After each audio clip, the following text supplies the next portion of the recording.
Danfall offers unparalleled, curated, and bespoke tours across Africa for travelers seeking genuine cultural experiences, enriched with magnificent sights, sounds, and flavors found on the continent. Each trip is reliably curated to ensure visitors are gifted with an immersive and authentic adventure. Whether you find yourself strolling along the charming white sand beaches of Sierra Leone, feasting on the mouth-watering delicious foods in Senegal, observing or partaking in various aspects of the Isheshe traditional system Ifa native to Yoruba land, Nigeria, with Danfo, you will rediscover a fulfilling sense of kinship to the true heart of the motherland, her communities. Our core values focus on integrity, quality, safety, and sustainability.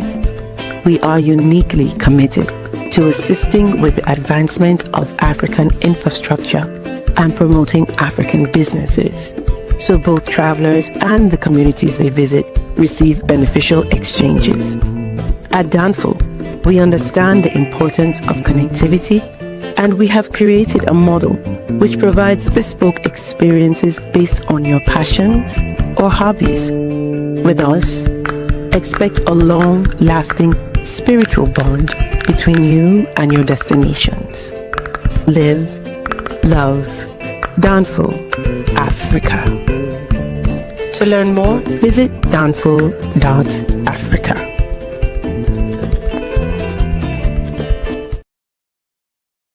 History isn't just what happened, it's who we are. And now you can explore Africa's incredible past like never before. Introducing the new and engaging course catalog from aelearning.net, a world-class provider of interactive e-learning focused on Africa's rich and diverse history. From the rise of ancient Nubia and the power of the Mali Empire, to the architectural wonders of Egypt and the development of astrological knowledge by the Dogon people, each self-paced course brings history to life through stunning visuals, immersive video lessons, and interactive assessments.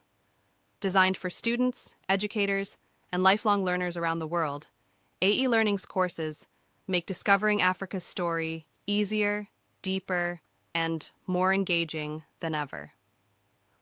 With AE Learning, education meets flexibility. Whether you're a student, teacher, or lifelong learner, our platform gives you access to credible knowledge, rich multimedia lessons, and tools that make learning African history engaging and unforgettable. Join thousands of learners already rediscovering Africa's past and shaping its future. Visit www.aelearning.net today.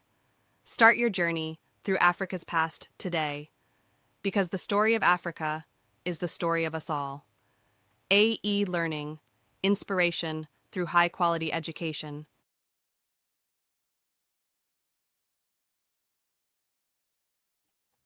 Peace, family. We are live again. Dynasty Mirror Search for Huru. Thank you all. Thanks so much for joining. Hit that like button again. Please hit that like button. Also, let me scoot over a little bit. There we go. Hit that like button again. Please hit that like button. Also, make sure you share and make sure you subscribe. I will greatly appreciate it. Got a couple of announcements. Announcement number one: we're still rolling to Senegal, y'all. We're still rolling to Senegal. That is going to be May 9th through the 18th. May 9th through the 18th, we are rolling to Senegal. If you're interested in joining us, please visit danfo.africa. If you're interested in joining us, please visit danfo.africa. We are also going to Nigeria in August for Oshun. That's August 2nd to the 11th. Then we're rolling to Zanzibar in September. Safari Blue, September 20th to the 29th. And then we're going to Ivory Coast and Ghana in November. So again, if you're interested in joining us, please visit danfo.africa. If you're interested in joining us, please visit danfo.africa. Yeah, what we got going on? I'm reading these chats. Yeah, we gonna get to the chats here in a second. We're gonna get to the chats here in a second, y'all. We're gonna get to the chats here in a second. And guys, this is the site right here, danfo.africa. Y'all go check it out. Y'all go sign up, subscribe to the mailing list. Again, please join and subscribe to the mailing list. we will again love to have you. Love to have you on one of our many excursions. Excursions. So yeah, let's jump into today's topic. Reparations. Ghana's getting into the reparations fight. You know, they're going to the UN and saying like, hey, you know, reparative justice needs to be addressed. I'm just trying to figure out from a Ghanaian's point of view, what does that look like? You know, in fact, let me pull up this news segment real quick. I mean, who gets the check? I mean, that's the question. Like, where does the money go to? So Ghana's going to um you know, going to the UN to ask for reparations, but who gets the check? I mean, that's kind of like where I'm confused. Like, who gets the money? Like, where's the money gonna go? You know, we had there was a previous president, Nana Akufo-Addo, who was saying the same thing. But in fact, let's listen to this speech by Nana at the UN. Protect your dream home under our roof. American Family Insurance. I'm standing in front of a public school which had just turned into a refuge for children and their family who had on anybody's conscience. But we cannot, and the world should not pretend that the present-day economic and social conditions of Africa have nothing to do with the historical injustices that have fashioned the structures of the world. It is time to acknowledge openly that much of Europe and the United States have been built from the vast wealth harvested from the sweat, tears, blood, and horrors of the transatlantic slave trade and the centuries of colonial exploitation. Maybe we should also admit that it cannot be easy to build confident and prosperous societies from nations that for centuries have their natural resources looted and their peoples traded as commodities. For centuries, the world has been unwilling and unable to confront the realities of the consequences of the slave trade. But gradually, this is changing, and it is time to bring the subject of reparations firmly to the fore. Granted, the current generations are not the ones that engaged in the slave trade, but that grand inhuman enterprise was state-sponsored and deliberate, and its benefits are clearly interwoven with the present-day economic architecture of the nations that designed and executed it. Reparations must be paid for the slave trade. No amount. Yeah, but paid to who? I mean, this is a tough one.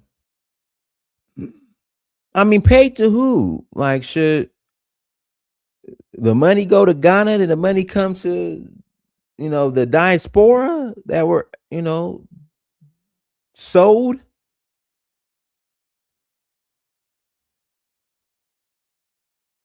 I mean, how does this work? And then, of course, there's victims on both sides. So, who gets the money?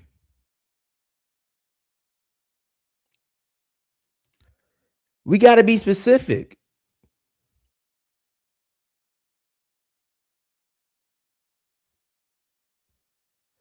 Again, who gets the money? Now, I understand, you know, when it comes to CARICOM, these countries over in the West, when it comes to CARICOM, you know, as far as the claim from CARICOM's end, you know, CARICOM is primarily made up of descendants of enslaved Africans.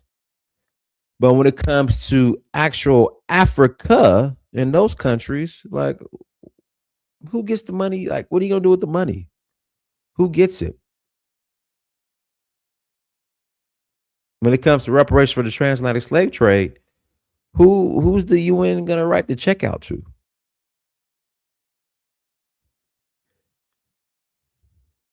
And you know, Black Americans were not a CARICOM country. We're in the United States of America.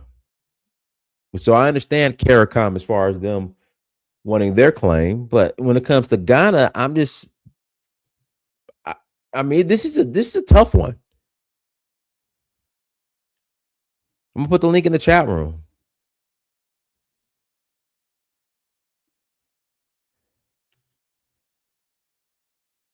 Guys, links in the chat room if you want to call in, add to the conversation. And kind of, I would just like to know more, especially from Ghana's side. Like when they're asking for, when somebody like Aldo is asking for reparations. Go ahead, Passport King. Unmute yourself. Go ahead, Passport King. Peace. Can you hear me? Yes, I do. Thank you for letting me up. So, man, I almost don't know where to start, but guess what? As disgusting as what Ghana's doing, and I know people are going to flame me for saying this, but I'm going to put it out there. These are descendants of the people that sold their fellow Africans into slavery. This is not a dispute. This is historically accurate. Now, some people are going to say, oh, not every tribe in Ghana did it. Okay. Everyone in the United States did not own slaves, but a lot of people did own slaves in the United States, and slavery was the primary engine that helped build the United States to the world's largest economy. See, I know it seems like I'm jumping around, but I'm making a go point ahead, to illustrate in the U.S. first and then bring it back to Ghana. Yes, slavery was primarily in the South. People got this belief that it was only large Southern plantations. There was slaves in the North too. And even when slavery in the North began to phase out, when they grew all this cotton, you can't eat cotton. Where do people think cotton went to? It went to the North to be processed in industrial manufacturing places to be converted into textiles. Likewise, the banking system was interwoven into slavery, insurance, etc., etc. So that's what I mean by the entire economy of the United States was built on slavery. Now I'm going to spin it back to Ghana. Even though Ghana, as we know it today, did not exist as a country, the tribes and kingdoms that predated modern day Ghana, they existed. So the country that exists today inherited the debts of those kingdoms, and they definitely profited. So in other words, they are not victims. They are criminals in human trafficking and enterprise. At least their forefathers are. And now they're coming centuries later and trying to act like they're victims when they was willing participants. In other words, the drive the point home. One last point. I know you got to pass it on. This is like someone that say was involved in a bank robbery, but they say, well, you know what? Hey, I didn't rob the bank. I didn't shoot anyone. I only drove the getaway car. Wait a minute. Okay, you wasn't in the bank. You didn't shoot anyone, but you drove the car. You're still involved in the crime. Just because you didn't pull just because that person didn't pull a gun and shoot still anyone, felony one. just because they didn't bust someone upside the head, they're still driving the car. They are accomplices, not accomplices after the fact. Accomplices involved with the criminal activity. I'm going to land my plane there. That's an A1 felony. All right, let me pass the mic to M. Go ahead, M. Yeah, when I first read this article about 2 years ago, after the UN already passed their resolution, and I read about how Ghana wanted to get reparations, what I read was they was saying how because the slaves that they sold built the wealth of America, because they're focusing on America only, they're not really focusing on the Caribbean countries. They want to get compensated. And I thought that was ridiculous because from a business perspective, for example, say Elon Musk purchased Tesla. The previous owners are not trillionaires. They're not billionaires because they sold the business. Or the TV show Breaking Bad. The whole premise was the guy sold his company. Now he's broke and he's dying of cancer. So therefore he's trying to compensate, but he sold his company before it blew up. So even though it might be more morally incorrect or they're wicked for it, but from a business perspective, they made their deals hundreds of years ago. They can't try to come back and say double back and say they want to get paid after they already done made the transaction. So I think it's when people looking at Africa as a whole, they always get the benefit of the doubt. You know, they got the Save the Children commercials, so they're never going to be seen as nefarious they're always going to be seen as a person in need and always in need of development and suffering. But if you look at it objectively, this is like pimpology, a pimp trying to double back because the chick that he done passed on, like a Cardi B, then elevated. Now you want to come back and get some compensation? I don't think so. No, let me pass the mic to Dre. Go ahead, Dre. Unmute yourself. Oh, can you hear me? Yes. Yeah, this kind of reminds me of Haiti being forced to pay France for reparations for actually enslaving Haitians. The fact that they have the audacity to ask for reparations is a problem because, for one, they were complicit in the slave trade, and I know that they were kingdoms beforehand. But just because they were kingdoms beforehand does not mean that they shouldn't be held accountable for the slave trade that they were a part of. And then I also think that in terms of who should get it, I think that every black person from the Western Hemisphere should get it, because they didn't just only trade African people with, or just brought African people, of course, to the United States. They also brought African people to various parts of the Caribbean and Latin America. So I think they also should be compensated for that as well. And many different companies as well should be held accountable for what they did to us too. Just like the jewelry company. What's the jewelry company called? Tiffany's.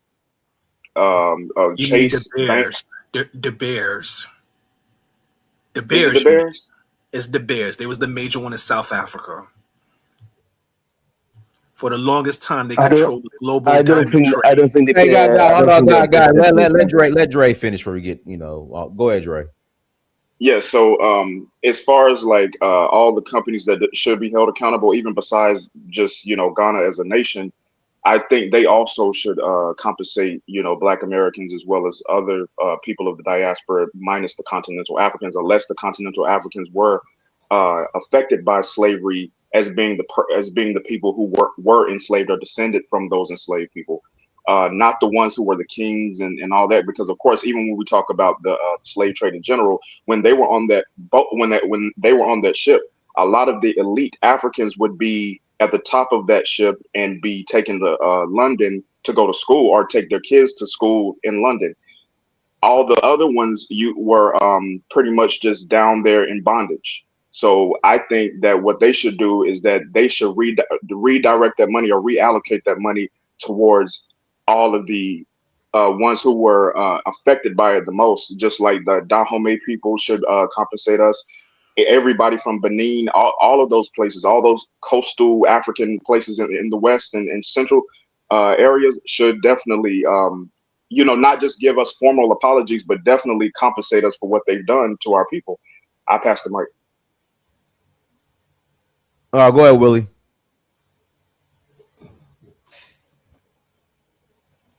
Willie. Yeah, Willie's on his get roll. All right, go ahead, Kala. Yeah, this argument is like, I remember one time when I was a kid, Dinas, back in the days, a nice humble family I grew up in, and a Christian family and everything.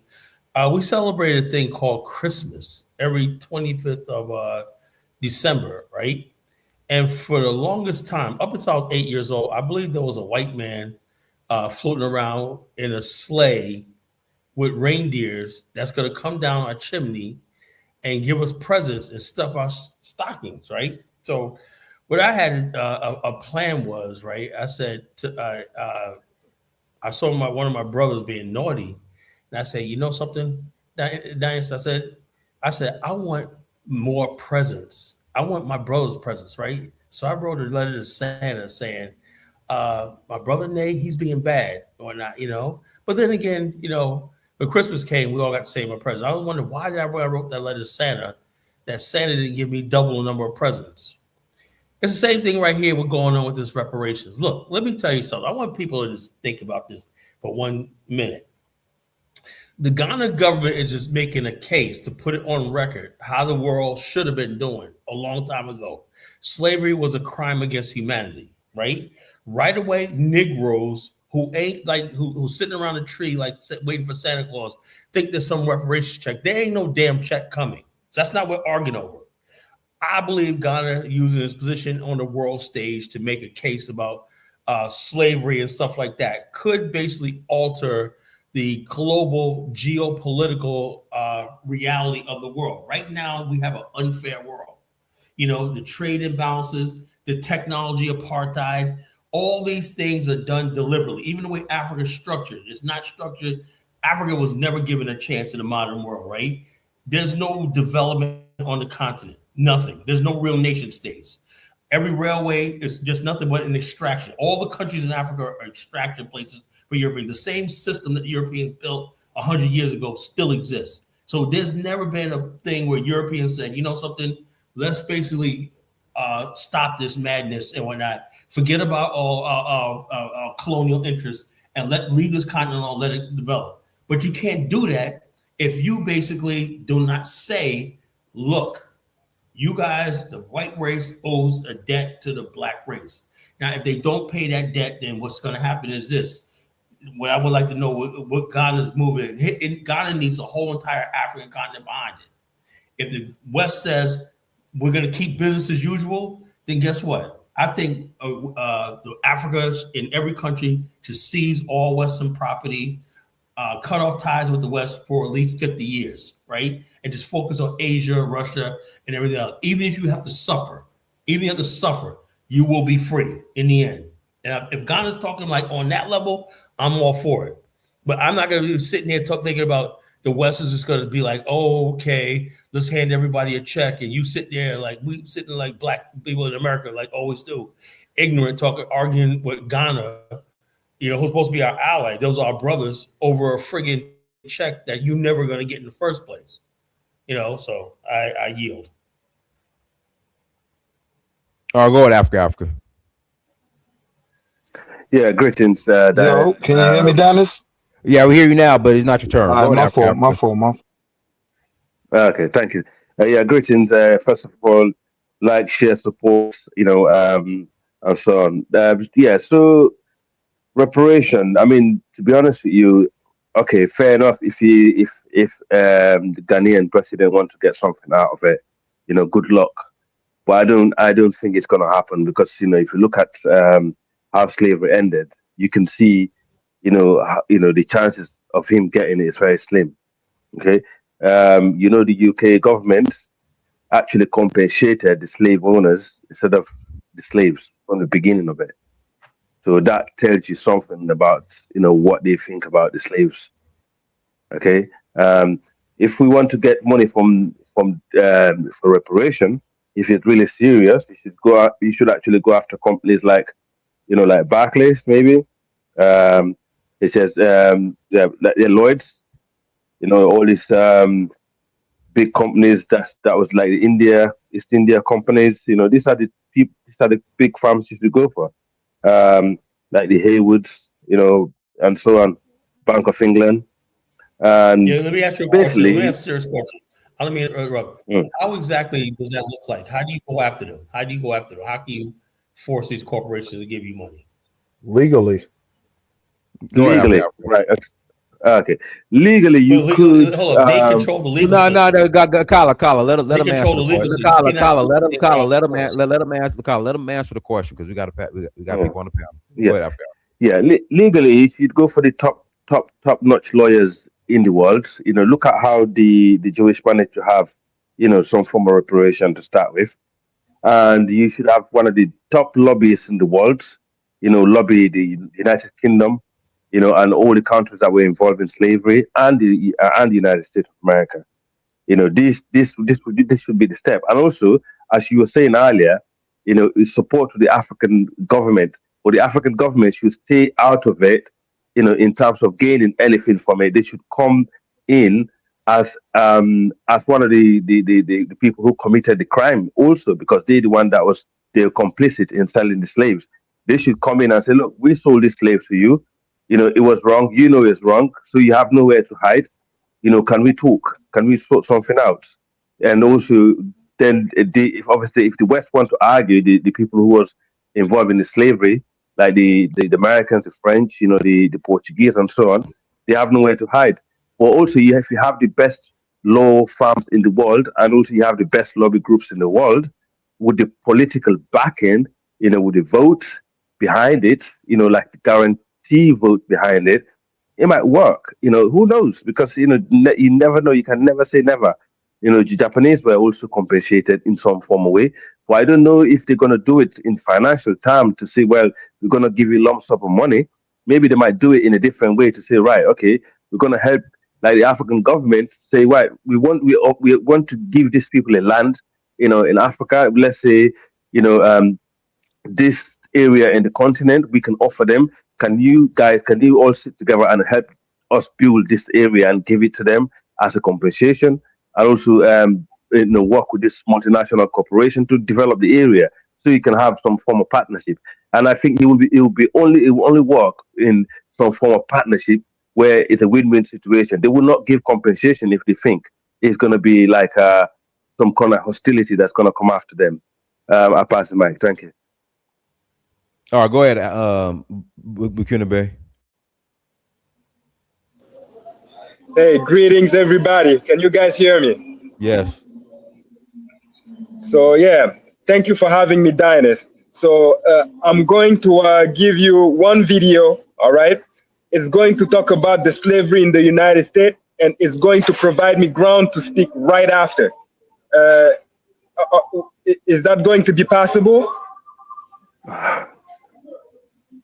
I can put the link in the chat right now. Well, I'm saying not right now. Just go ahead and just get to the point, or just go ahead and make your statement. Oh, you don't want to play it? It's not that long. How long the video is not that long. How long is the video? It's about 3 minutes long. No, and I told you. Beginner Bay. It's 3. Beginner Bay. We got other people on the panel. We don't have time for a 3-minute video. Then you got to go into your spiel. Just go ahead. All right, but I don't mind passing at last. Like, you can pass everybody, and then I'll come at last. Just make it, bro. Just make your point. Make your point. Make your point, man. Okay, it looks like you guys are already defensive. I didn't even open my mouth yet. No. We're just saying, make your point. Just go ahead. Go ahead. The platform's yours. Go ahead. All right. No problem. No need to feel defensive, okay? I'm here for the truth, all right? So I'm going to start by speaking about your question that you asked about. But I mean, I'll start with Ghana, okay? The thing with the slavery is that we need to understand that no country made of responsible people in their right mind are going to sell their best elements. And I'll give one example, simple example, okay? If you go to the United States and you ask, for instance, for them to sell or even like get the general of the country hired by another country, all right? The American government is going to refuse that, okay? They're keeping their general, they're keeping their intelligence, they're keeping all the smart people in their country for themselves. They're never going to give those people to any other nation. They're never going to empower any other nation by doing that. And this is exactly what happened with Ghana, not just Ghana, like the West Africa in general, okay? As far as the slavery. Because people think it's like only strong workers that were sold, right? But skilled people were sold, all right?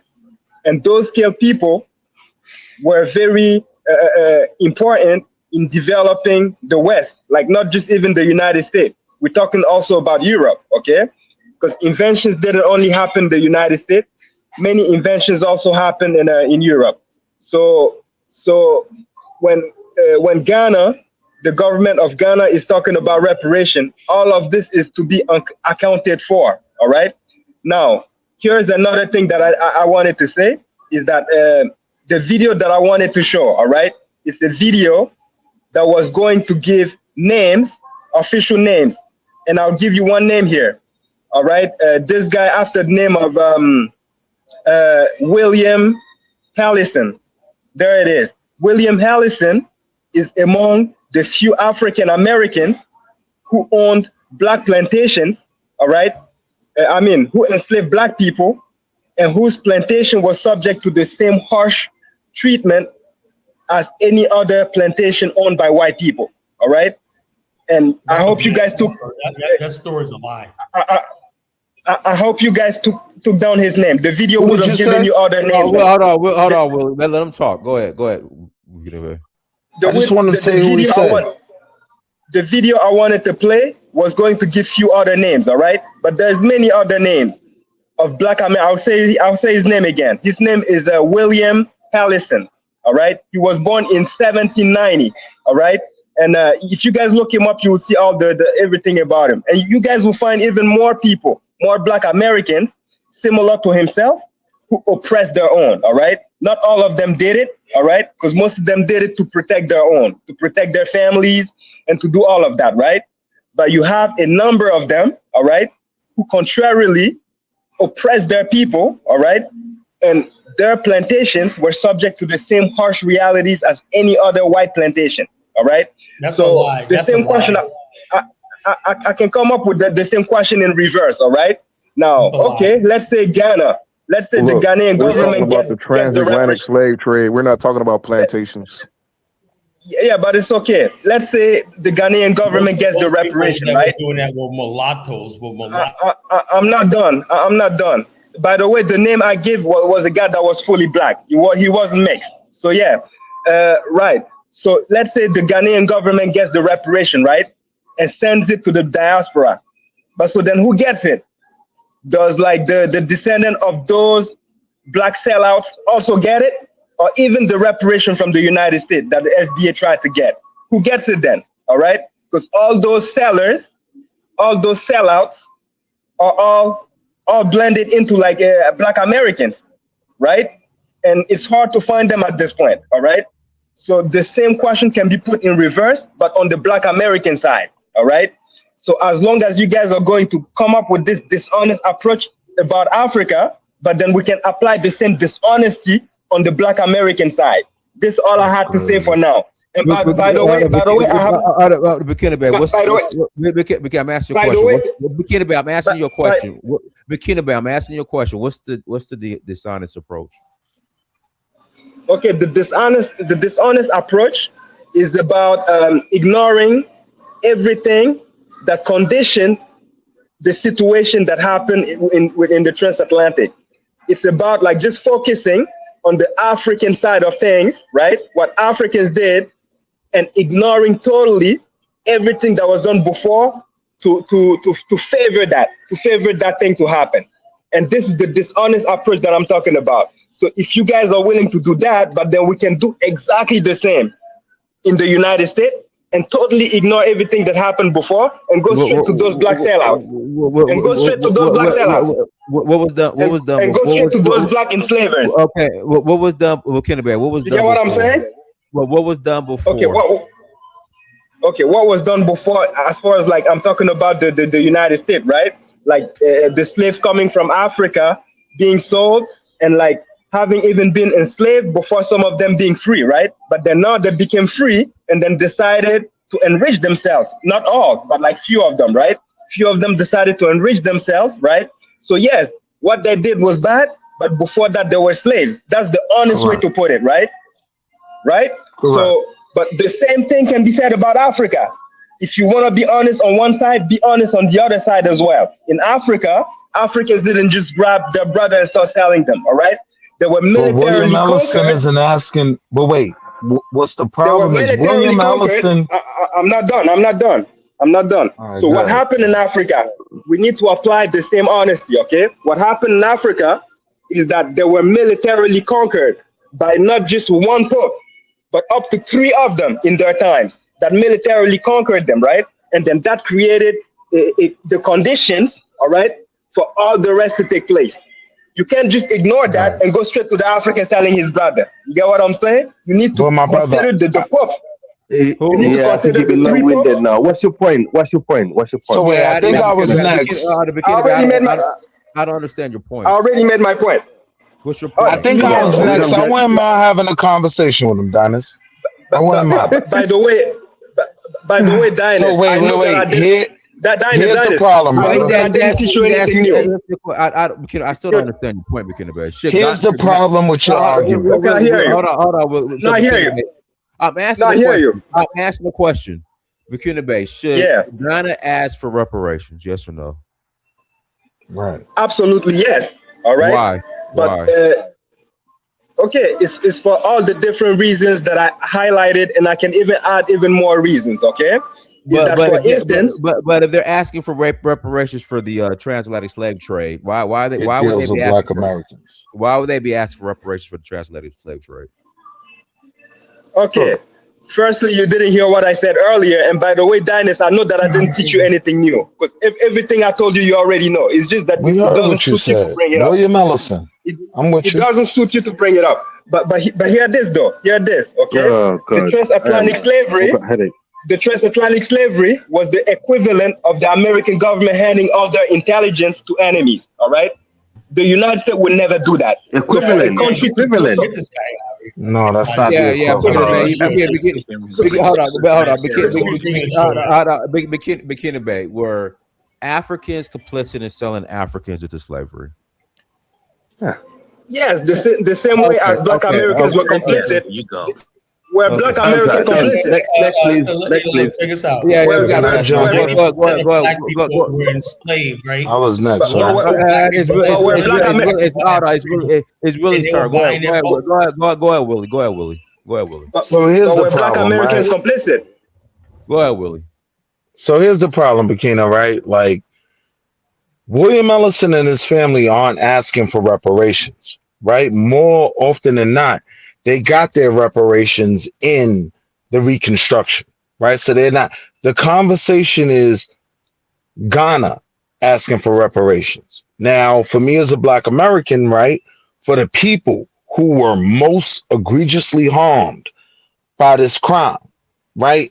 I'm not even against Ghana going for reparations, especially when I look at who they're going for: France, Britain, mainly Belgium. I'm with it, right? But then when America gets put involved, now this will potentially affect the main people who have a grievance with this whole thing. The people who ended up the worst in this situation of transatlantic slavery. So my question to Ghana is, what you got for me, right? Because this is honestly about what you were forced to do to me, right? Now, I'm not against backing that, but it has to be a comprehensive plan that benefits me as well. If you're asking me as the Black American, right, are we going to back this in the Western conversations if it doesn't benefit us? No. So the question is, how does it benefit Black Americans? Now, I will say this: Ghana is a country that has gone out of their way, right, to let Black Americans know we recognize what happened over there. We welcome you if you choose to come home, but we're aligned with you in anything you're trying to fight for, right? Like even the Conference of Accra was where one of the first conversations about this whole reparations thing started. I'm not against supporting it, but the real question is, how does it benefit me?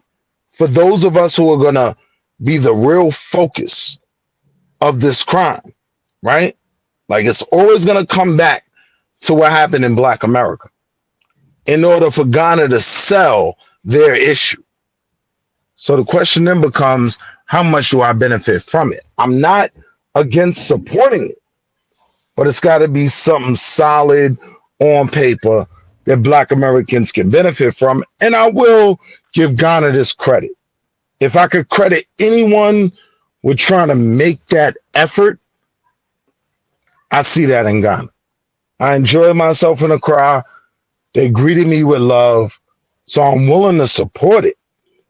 But it's got to be certain finite things that, all right, if we get this money, this is for the Black Americans we violated. If you're down to do that, I'm with it. But if it ain't that, as a Black American, nah, pack that up. They didn't have to deal with the lash of the master's whip. They didn't have to deal with none of that reparations. Nah, don't pay them nothing. Still haven't paid us. All right, go ahead, Shaw. Okay, great. Great. Greetings, everyone. We got to do our homework. Know about reparations going on in this country. The task force in California did, set a research group. They did a feasibility study. A lot of great outcomes in terms of criteria for what, people need to do in order to get HR 40. reparations.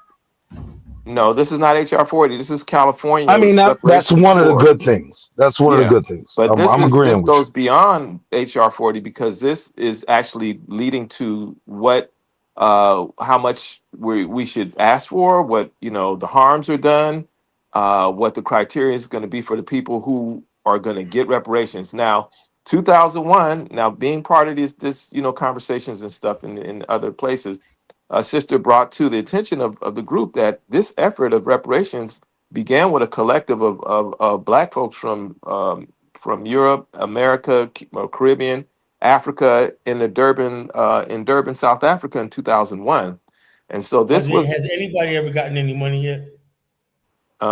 that's beside what Yes. I'm talking about. I'm There trying have to been set. reparations paid out. Has Yes. anybody? Can Has you allow me anybody? to can you allow me to I finish, know there's some please? people Excuse me, waiting for a sir. This check is my as well. submission. Can you respect my submission?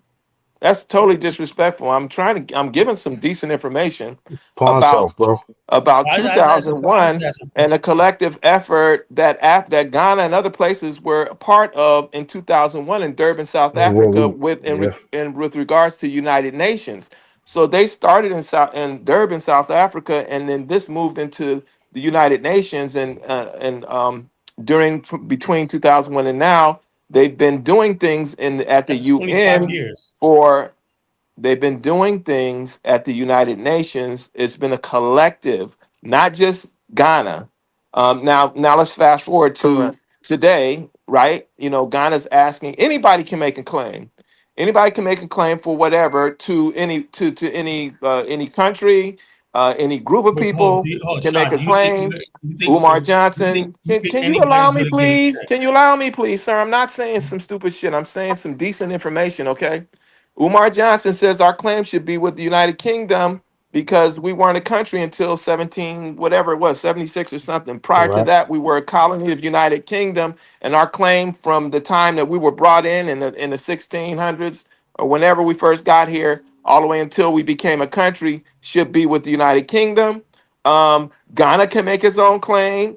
So our claim could be with the United Kingdom, and then after that, with the United States from Correct. 1776 on forward. So there's more nuances to this and more information that we need to gather and put A into the multiplicity of equation claims that could be in made. order I agree. really understand what's going on. Like I said, and to finish what I'm saying, I would say Africans that got here in the 1940s and 50s and 60s should make their own claim for reparations. That's a separate claim than African Americans who are making their claim From for America? reparations for the harms that they suffered during redlining and whatever, Jim Crow and all of those things. If they are individuals, they can make their individual claim. They can come together as group. So again, they shouldn't be denied their harms that they suffered if they got here in the 60s or the 70s. So that's what we're talking about. But that I don't wouldn't have a be the problem claim with. Ghana's making, But though. most of our people were affected by redlining and Jim Crow Ghana after Ghana is making the original claim, right, of the transatlantic slavery. This is way before redlining or any of that. No, So I get if that. we're I get that. if we're looking at Ghana's claim, it is directly attached to Black Americans. And yes, they probably were harmed in that crime as well, right? But then the question becomes, if these Western countries give Ghana, right, a form of reparations, what do they owe to Black America? And does Western civilization get to sidestep their wrongs by passing it off on Africa? Oh, well, go talk That's to not Ghana their. about That's that. not our business. All they're That's going to do not is suck our it right back because our Ghana's Africa. our going to. business is the claim that we make. Anybody else can make their own claim. So No, it's going to be up no, to no. the It people is that our are paying business. the And what claim. Ghana's trying to But you do gotta is hear what I'm create a saying though. What if situation. Yeah. the claim of Ghana is recognized and then these Western countries say, well, we paid our fault. We paid it to Ghana. Go talk to Ghana about that. I don't want to That's their have this problem. reparations Right. conversation with a bunch of African nations. But that's I your want my money problem. from That's America. not Ghana's problem. That's your problem, and that country's problem because the country still owes us. They owe So how us, does Ghana make money. this claim without involving us?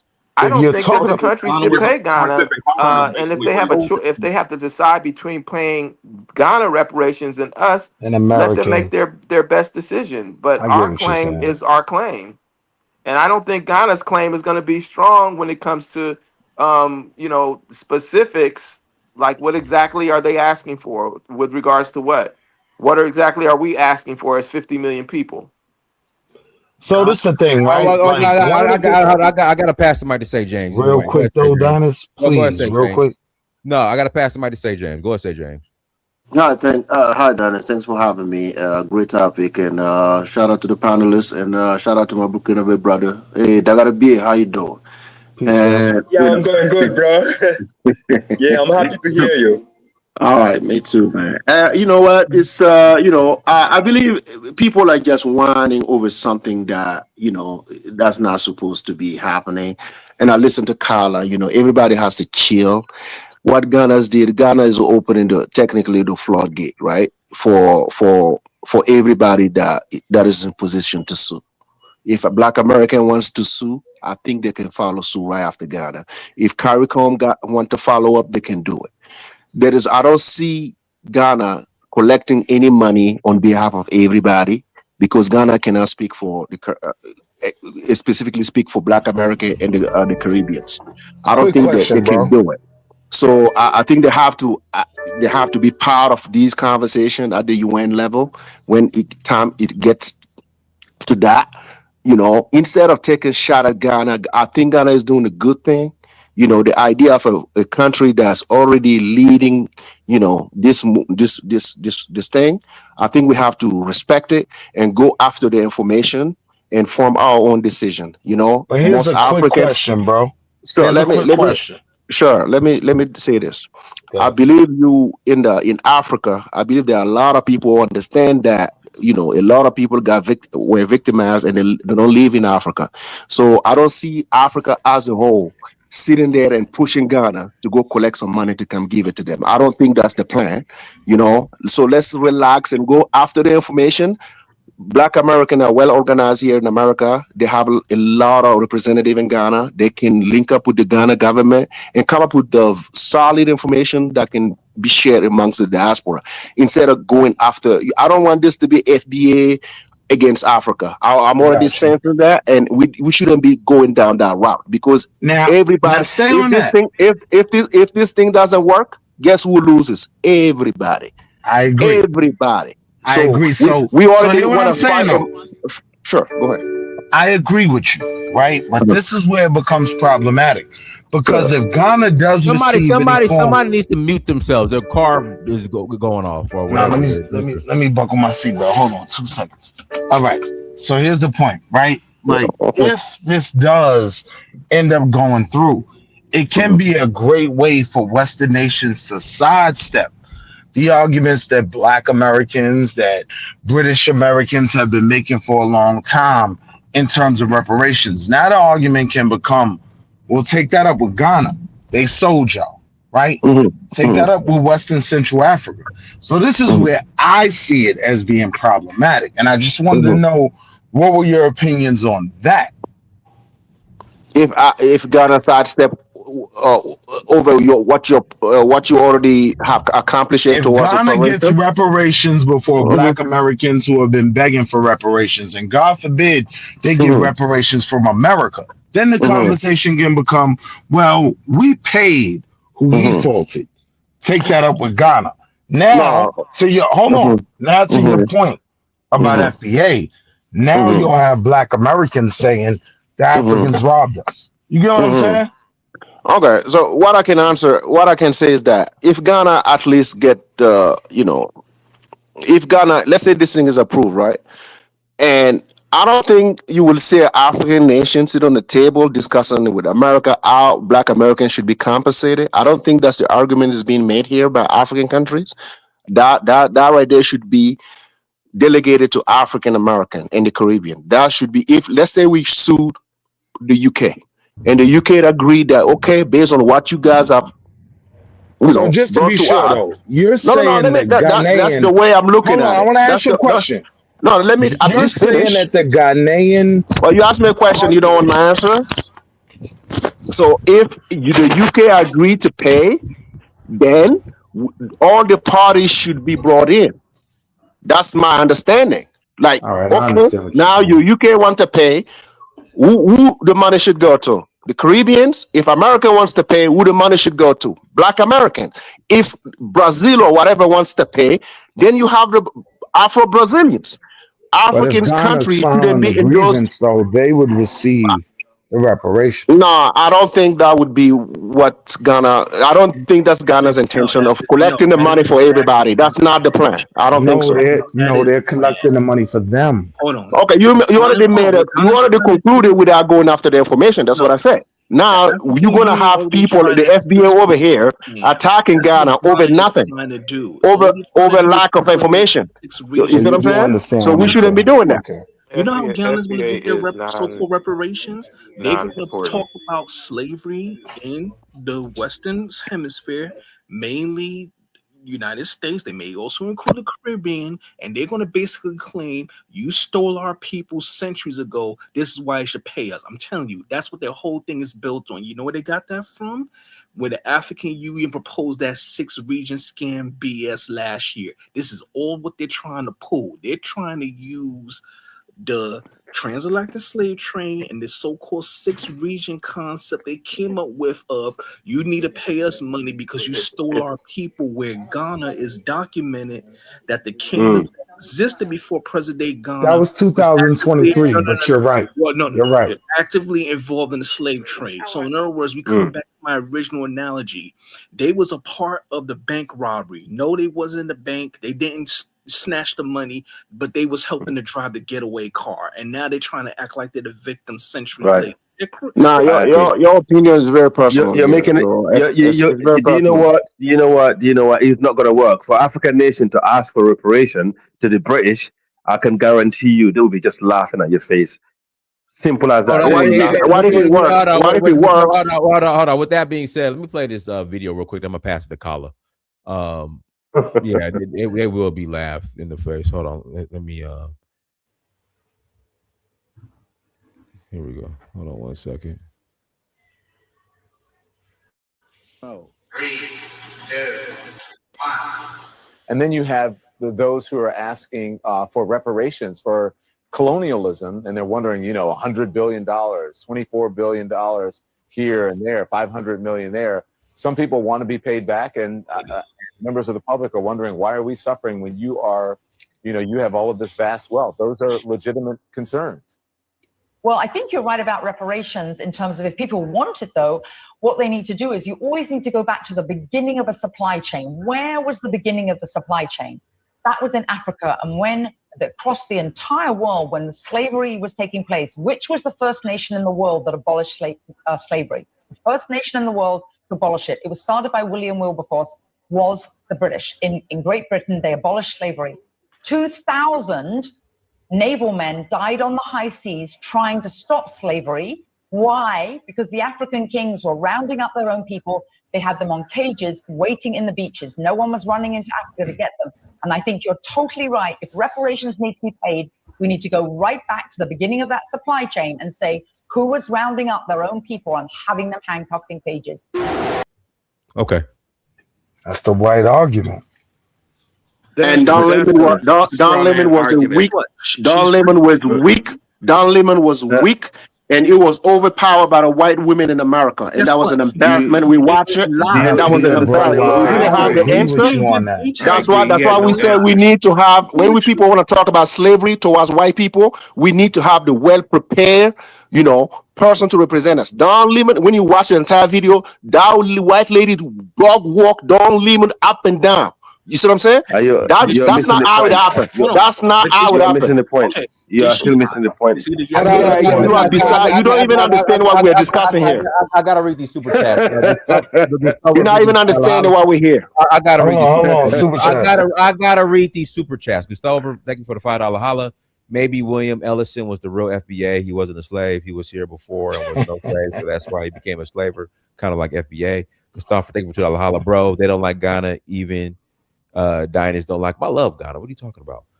Hypocrisy Finder, thank you for $1.99. Holla, Muhammad speaking on behalf of the AU, not just Ghana. All right, go ahead, caller. Dennis, can I just respond to some idiot, please? I actually 5 minutes away from the beginning of Francis Drake. Now Francis Drake is one of the British explorers. Can we let Carla speak, man? Can we get a morning? Let me pass the mic to caller. Go ahead, caller. Thank you, Dennis. You're not in the marketplace, you know. Okay, listen, you're an animal jealous, bro. Oh man, guys, go ahead, caller. Okay, what the lady was saying, absolute nonsense. Because, you know something. This is the argument I always have. Every time I debate white people, I crush them all the time, right? I said, would slavery happen right after or before the European Renaissance? After. Didn't we learn anything from the Spanish Inquisition? Yes. What about Rome and slavery and stuff like that? The age of humanism and stuff like that. That happened before, say, the age of reason and enlightenment. That happened before slavery. So if you had all these things that taught you right from wrong, right? America and the Western civilization was saying, would champion the idea of human rights and stuff like that for themselves. How do you go to a country, area of the world which you consider backwards, who don't know any better? Why would you be there partaking in slavery in the first place? If you're hold on, caller. Did you say don't know any better and backwards? God damn, caller. No, what I'm saying. Hold on. What I'm saying is this. This is what I'm saying. This is what I'm saying. White people always project that Africa and all these other people, the white man's burden. You heard about the white man's burden, right? College, this idea that white people have to bring civilization. If that's the case, then what were you doing involved in the slave trade? That's a great point, Carla. But you're trying to let the Africans off the so hook. This is how. That's a great point, Carla. That was the question Don Lemon should have asked her. Why are you here in our degeneracy? Why are you there? Participating in it. And then turn it back and tell her we have to go to the beginning. You were there right in there. If you're so civilized. It's like somebody saying, I hate crack cocaine, but you in the trap house though. You there in the trap house tricking. Doesn't work like that, bro. You're trying to let the Africans off the hook. Nope. You cannot let Africans off the hook. You cannot do that. I mean, I cannot. I'm not gonna. You cannot let Africans off the hook. Africans off the hook is. Thank you. It's putting it in perspective. You know, Africans were victims.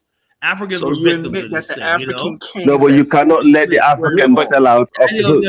But she's trying to let them off the hook. Their own people off the hook. I think people also either. They're both guilty. Both of them are guilty. That's my point. All right, I gotta pass the mic. Good King Justice, go ahead. Good King Justice. Good King Justice, go ahead.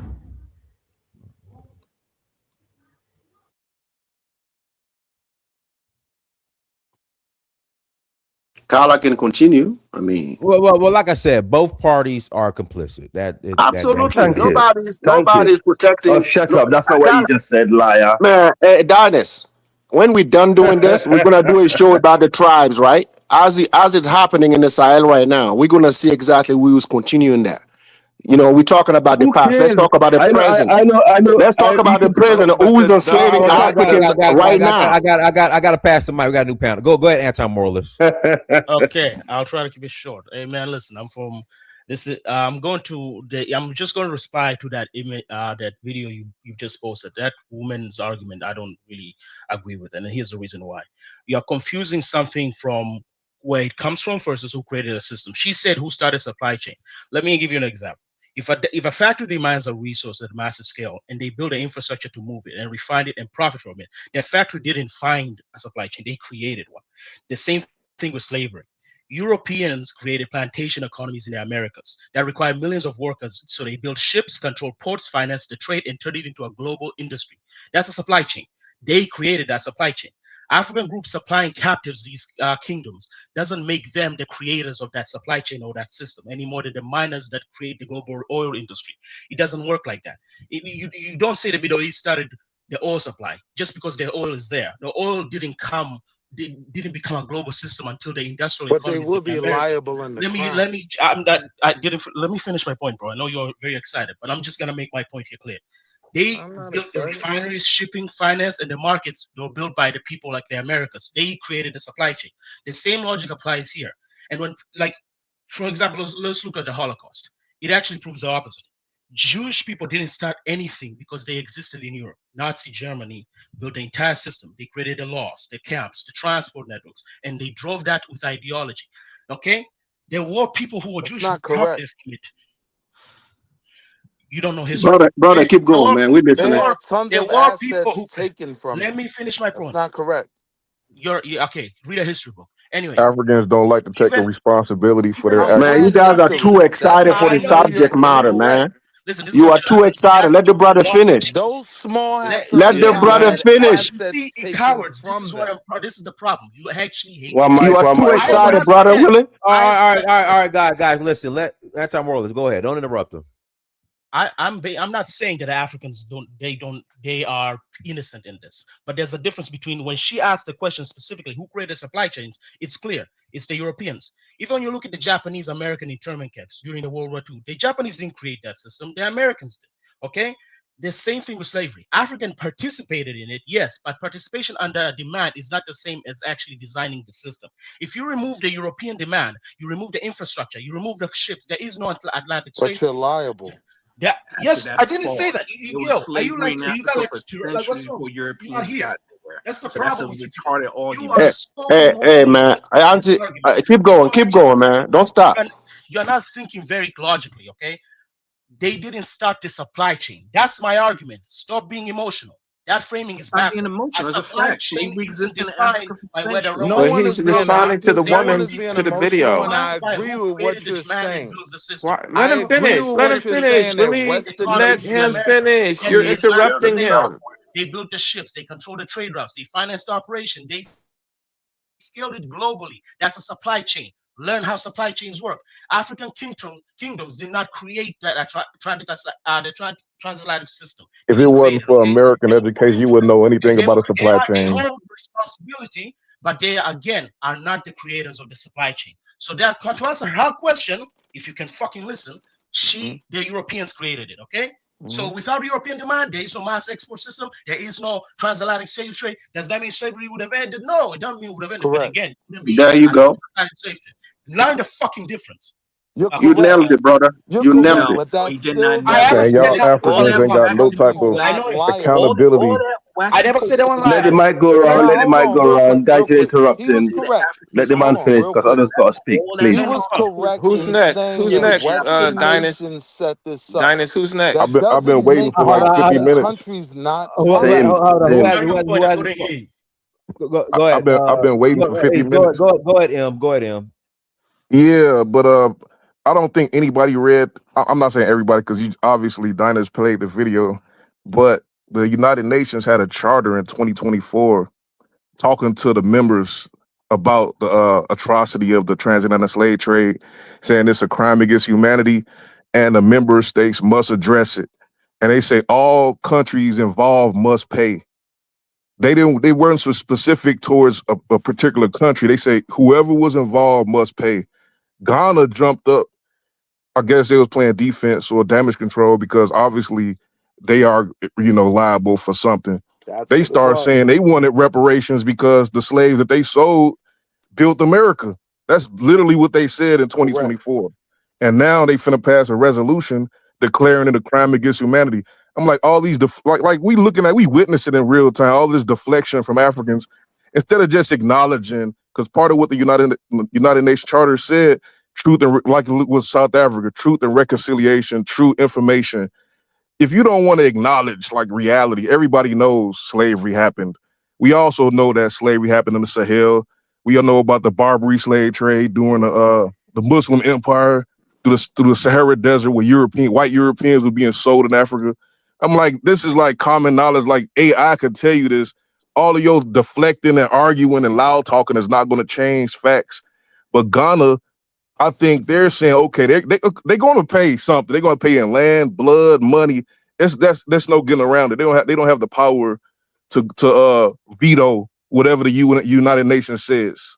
So they're going to pay something. But I They've think they're already trying to get offered some. free land They're for trying to, us.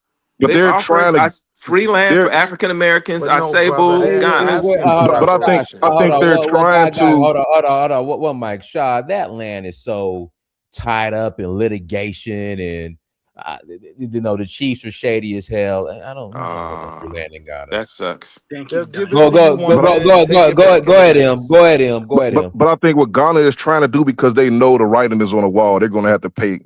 A lot of countries are going to have to pay, but especially Ghana, because they're like what the guy was saying, the trade, whatever the supply chain. That's where it started. So they're going to have to pay a lot of money. But I think what they're trying to do, like in economics, they're going to try to get something on the back end. Like, okay, since y'all done made so much money, we need something too to try to compensate for what they're going to have to lose.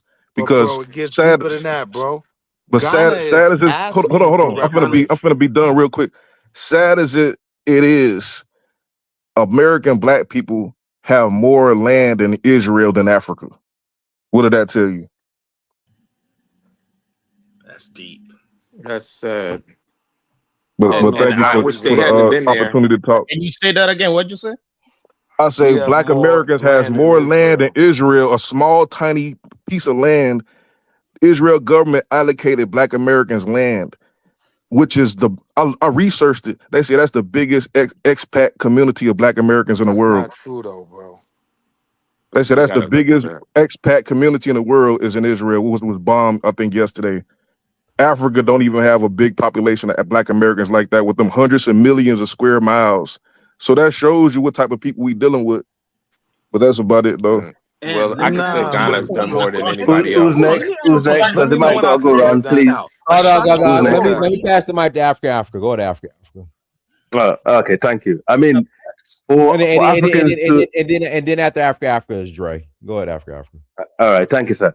I mean, for every tribe, every single tribe in West Africa, as long as, especially the major significant tribe, you have some little tribes, they're not worth mentioning.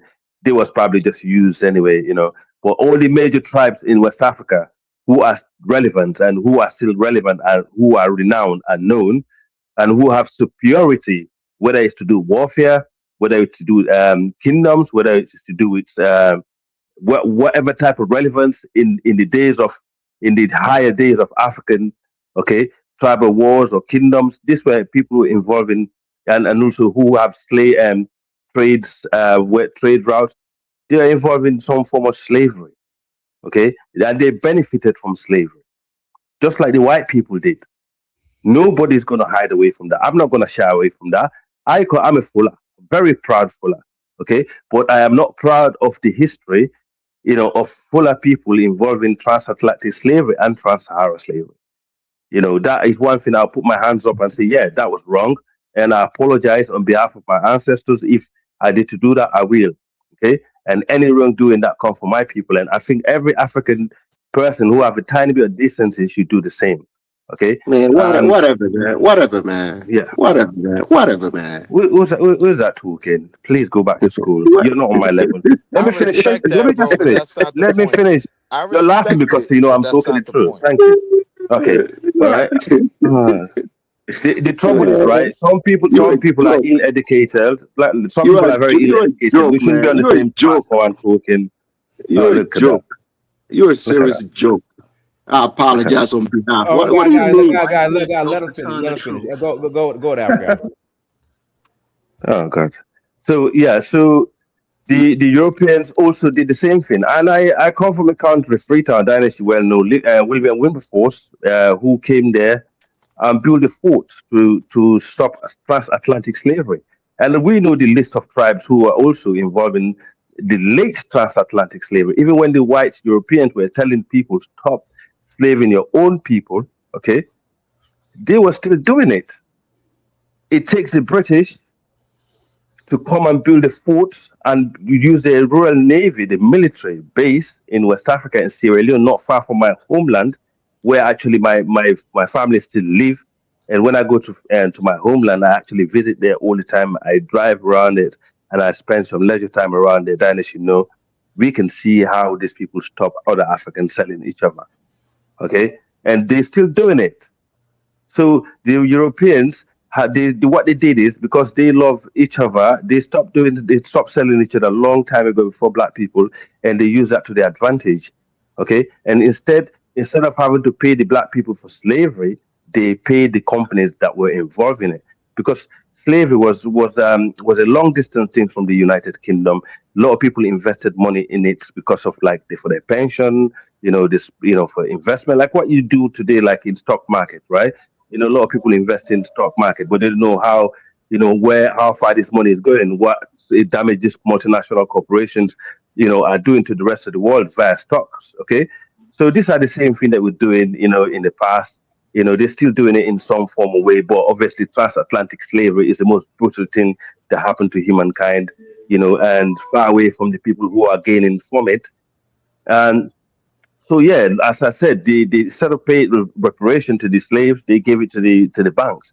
This is how they managed to do it, and also they use their own forces to stop other Africans doing it. And Africans were just too cruel to one another. We're very highly tribalistic for no reason. We think we're better than the other tribe. In fact, we have no reason to feel like that, but we just have this little delusional mindset to feel like it. And we still have leaders that are selling us out.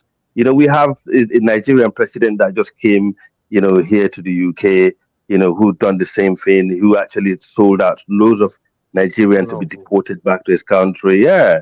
And, and been paraded by the Queen, and interred by the King, to actually accept, millions, thousands, pardon me, I exaggerate that, thousands We're of familiar, but Nigerians. brother, that's not the issue. Like, hear Yeah, what I'm but saying for a yeah. second. Well, he's Yeah, not. but He's one not second, let me done yet, land. Willie. Yeah. So you can see the mindset. So that's why I would not trust African leaders, advocating for those sort of things for you guys. I think if there's any such thing as reparation, it should be done, via, African, the African Americans themselves who are there, in the United States and the Caribbean to do it for themselves. Don't rely on Africans to do this. The people that sold you to slavery shouldn't be the people who are actually extending their hand, to benefit from your sweat. Thank you. I pass it All right, back. let's Thank pass the mic. Go ahead, Dre. And after Dre is Willie. Go ahead, Dre. All right. So I think somebody on the panel brought up the fact that there were black slaveholders that existed in the United States, and trying to kind of conflate that with Africans selling other Africans on the continent. Now, and to put this into context, as far as like the reason why certain Black American people back then owned slaves was due to the fact that they were trying to protect their families. They had restrictive manumission laws. They said because Southern states made it legally difficult or impossible to free slaves, free Black people would own their own relatives legally while treating them as family. So they didn't treat them like they were just a piece of property. They treated them like they were family. Mainly so, and then of course in some cases they did do it for economic reasons, but for the most part they did it because they were trying to protect their families. So to actually try to conflate that type of thing with selling other Africans, that's kind of like comparing apples to oranges. But that's why he brought up William Ellison. Well, William that's one Ellison is person. a That's man. Brother, it's interesting to see how you brushing it so quick, right? You're like, oh, some did it for economic reasons, but we're gonna brush it real quick. We try to do for But Keenan Bay, you can't. We're gonna brush it away real quick, right? And we're gonna focus on I'm that. not saying that none of that existed. I'm just saying. I'm talking. The host is talking. But Keenan Bay, you can't conflate millions of slaves being sold from Africa with like maybe the 10 black slaveholders. I mean, correct. I mean, come He's on. minimizing it. He's minimizing it. I'm not minimizing that. I'm just saying that like you can't conflate those two. Yeah, I mean, we're talking millions of Africans were sold, and you're trying to bring up a case of maybe 10. No, he's saying that I'm minimizing it. No, but I'm not minimizing it. I'll explain what I mean. Okay, I'm not minimizing anything. Okay. All I'm trying to say is that if you were to compare the proportion of the Africans who participated compared to the entire blacks in Africa. The proportion is very comparable to the few in Black America who also did it. The Africans, there were certain African tribes like the Dahomey tribe. Stop. Let him There cook, was Danny. the Dahomey He's tribe that actually He's not cooking at all. slave rebellions in colonial America in the Is USA. it the majority of Africans who did it? How do you No, explain it's not the majority. Hold on, one mic. I've been to just about every single slave dungeon in West Africa, and again, trying to conflate. Like your analogy is just so correct. It's flawed. just We're crazy. talking about 2 billion people. We're talking about 2 billion people. It's so again, we never said okay. I've always been clear and said not all Africans. I said I've always been clear and said some. I've been very clear about some Africans are complicit, but what you're doing, McKenna Bay, is just disingenuous. Right. It's just Very so disingenuous. I mean, golly, hold on. Let me pass the mic to Dre. Let me pass the mic to Dre. Yeah, I passed the rule. You're not gonna let me rebuttal? Well, after Invisible Man, you can rebuttal. Go ahead, Dre. So even when you look it up on Google, they say while some black slave owners or holders were exploitative, they said a significant portion of black slave ownership was motivated by family ties rather than profit. So it wasn't based off just profit. It was, like I said, the bulk of it was family ties.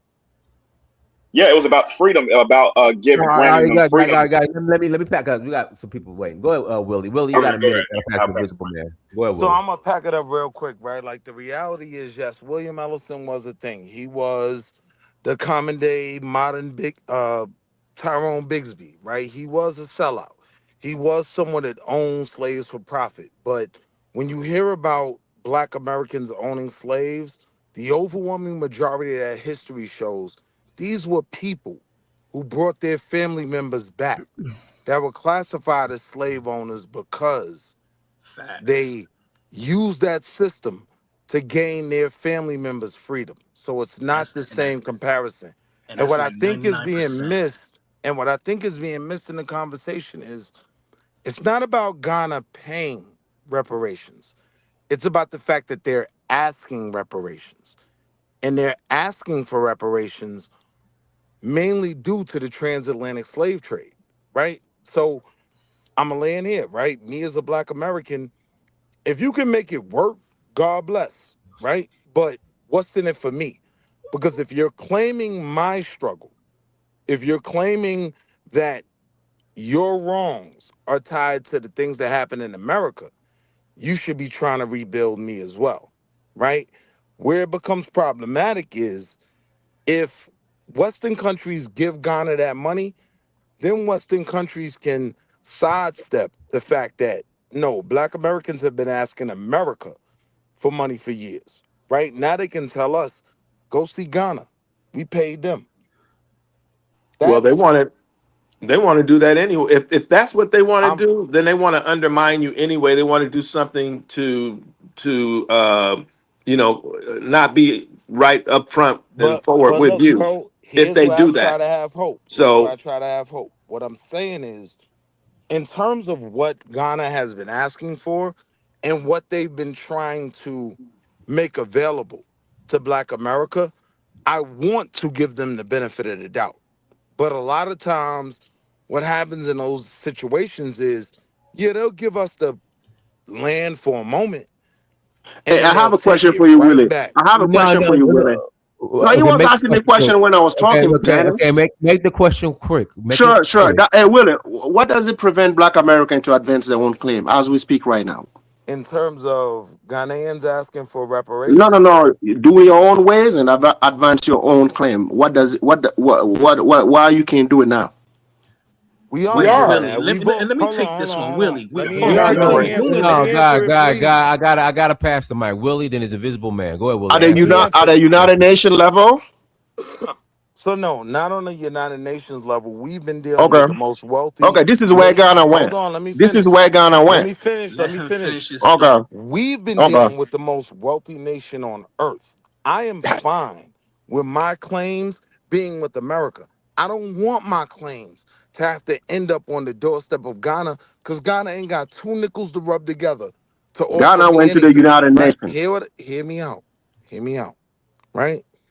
I'm saying as Black Americans, yes, we've always been asking for these things. So if you're asking what complicates Ghana asking for those things, well, if you're asking for those things and you were complicit, now you owe me as well. So Okay. now I Okay. can get pushed off to asking you for my money. When I want Okay. my All money right, from all right, guys. America, Let because me read America the got the super most chats, and I money. pass Hey, the mic Willie, to that Visible Man. one works as well. If you want to go after Ghana, that works as well. You can go after Ghana. No one is Okay. preventing you from doing that. I Okay, don't want to go after Ghana, guys. bro. I'm reading these super chats. Gustavo, thank you My for $2 fault. holla. My fault. William Elson was FBA, so FBA was complicit. Gustavo, $2 holla, which is worth selling or being a slaver. Go ahead, Invisible Man. See, wait. No. I'm passing the mic. Invisible Man, go ahead. Okay, I find the arguments of supply chains and ships and that kind of thing deflecting of responsibility. So if we want to put things in If you business look at that way, terms, sure thing, but it's not. if we want to put things in business terms, you as a manufacturer create goods. You need a supply chain to deliver your goods. So to say that that's like saying that the supply chain came first with nothing to deliver, and so that's highly deflective to say that the Africans were not responsible when everybody on this panel going back for a long time has heard Dinus say, has heard me say, has heard others, even other Africans say that the African kings and chiefs controlled who went in to get the goods, i.e. Black Americans, Black people in the diaspora. So the apologists and the deflecting of responsibility to me is kind of ludicrous. Now let me and then to say that is a white perspective is also just as disingenuous. So let me and the American slaveholders, that's another argument that's disingenuous because we're not going back to the very beginning as to how the slaves that were sold came into being. It has nothing to do with a supply chain and ships. As for the reparations are owed to Black Americans, those in the Caribbean and South America, and who are involved in the transatlantic slave trade. The reparations are owed to us who are that got traded, and it's owed by the Europeans, the Africans, and the Americans, and those businesses. Are we going to get it? I don't hold your breath. As for the argument for Ghana giving people land, I live in a developing nation right now where sometimes the electricity goes out, the infrastructure is bad sometimes, and you think that land is going to be an equivalent thing. The only thing they want to do by giving us land is to say, come on back over here and help us build. Now we're going to take advantage of your expertise, your engineering, your business acumen, your money to help us build, and we're the ones that got you out of here in the first place. Yeah. The only thing that I see in this is if Ghana were to say, for example, to Black Americans, we're going to go in here and we're going to get these reparations, and then we will pay the reparations are going to be paid first to the Black Americans. And I'm not excluding people from the Caribbean, South America. 40%. I'm just using Black Americans as an example. All right, gold, other type of things that are of value. You know, if Ghana wants to say, look, we can create partnerships and businesses, but they're going to have to repay reparations to Black Americans first, because the only thing I see that Ghanaians are trying to do, like somebody said, excuse the terms, but they're trying to pimp us again. Finally, let me say this. That was me. Finally, let me say this, that I put something in the chat yesterday that the African countries and CELAC, the Caribbean and South American countries, are having their first meetup in order to try to make some type of an allegiance, because they understand that the African controls the resources, and the Ghanaian president again was one of the speakers at the forum that took place about 3 or 4 days ago in I believe it was Colombia, that said we have to recognize and come to grips with the transatlantic slave trade. So I'll end it there just by saying that Ghana asking for reparations, not unless they tie first that the payment goes to those of us who are in the transatlantic slave trade. Can you allow Hey, the host is talking. Good King Justice, go ahead. Can you hear me? Man, you just skipped over me. Everybody got a second turn but me. Good King Justice hasn't had a turn at all. Go ahead, Good King Justice. Appreciate you. Yeah, everything everybody's saying, it's all good, except for when it comes to the Black American side, we can have all of the gripes we want and complaints, but we have no organizational body to decide anything for us. So we can complain about what Ghana doing, but let's say Ghana said we want to give land and money to African Americans. Who are they going to send it to? Who are they going to discuss that with? We are not a nation. We have no government on our own. So we need to realize that and fix that problem. And I pass the mic and keep listening.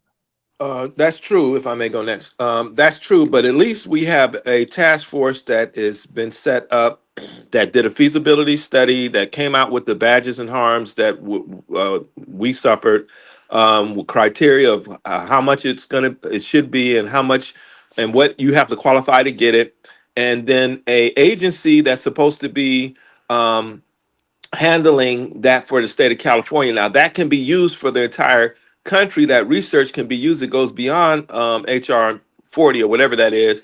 So we have that as an example of something that is there, tangible. The work has been done. I don't mean to interrupt you, but now you do mean to interrupt me. Who did the research? A task force did it. Who was qualified? Camilla Moore was one. A think tank.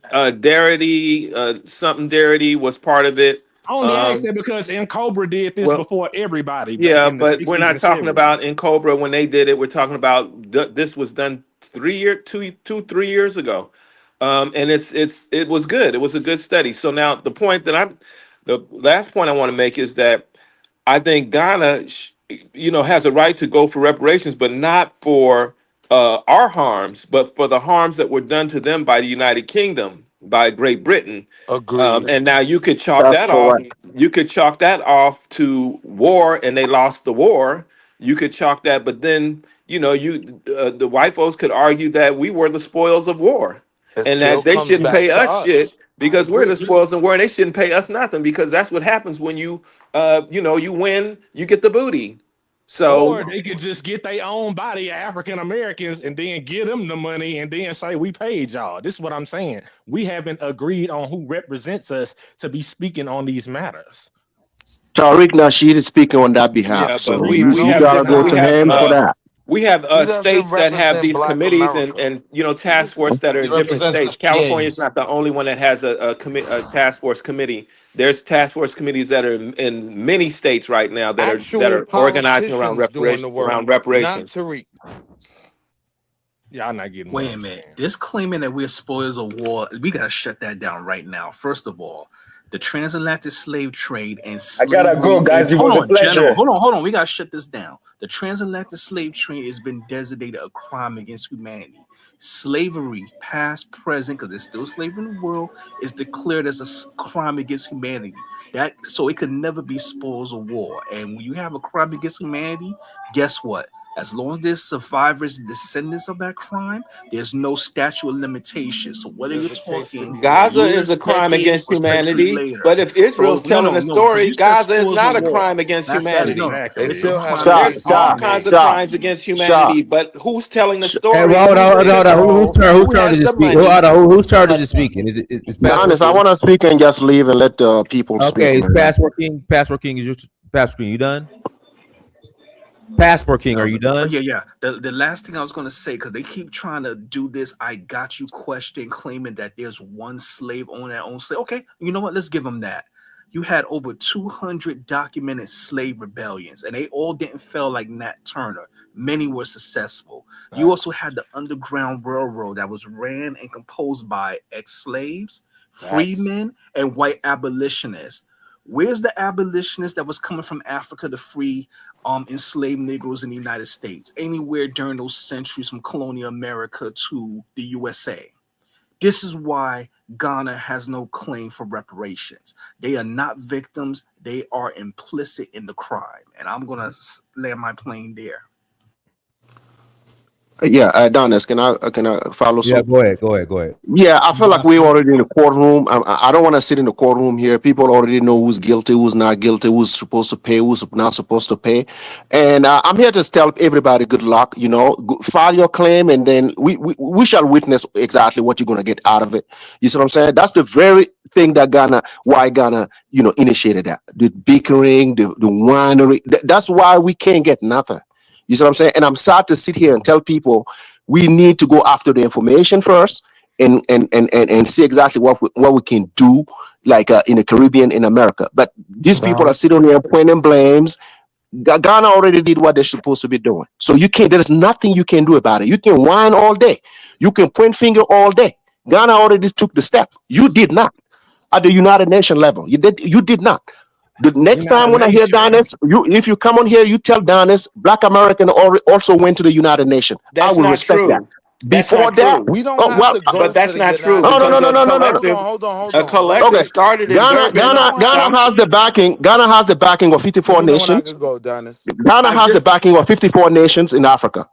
That's impressive for them. Okay, It's not well, like the I agree with collective them. in It's not. No, no, 2001, no. Let in me finish. Let me 2001, finish. no, in No, no. 2001 in Durban, South Africa, a collective of folks from all over, from the continent, Europe, black folks from all Hold on. over. If I get interject, Shaw. Now you were upset about people interrupting you, man. You interrupted Okay. people.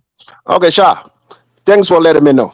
But I'm just saying, as we speak right now, Ghana has the backing of 54 nations. I can guarantee you CARICOM is going to follow suit. So what you guys are doing here, I'm not saying you, Sha. What you guys are doing here, sitting on here pointing fingers, you know what I'm saying? And no, we watch all these fucking talking, all these meetings being taken in California, and it's being shut down. No one is listening to you. No That's one in not America. true. No one.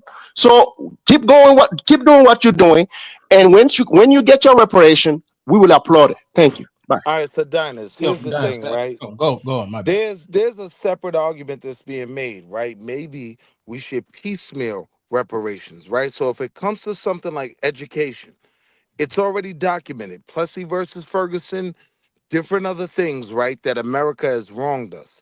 So to say we're not getting anywhere, right? That's not true. And also it shows a level of, disrespect and non-unity, right? Here's the thing. If Ghana is requesting reparations with regard to the slave trade, it has to do with transatlantic slavery. So the end result is going to be us. So the question is, are we going to roll with y'all or not?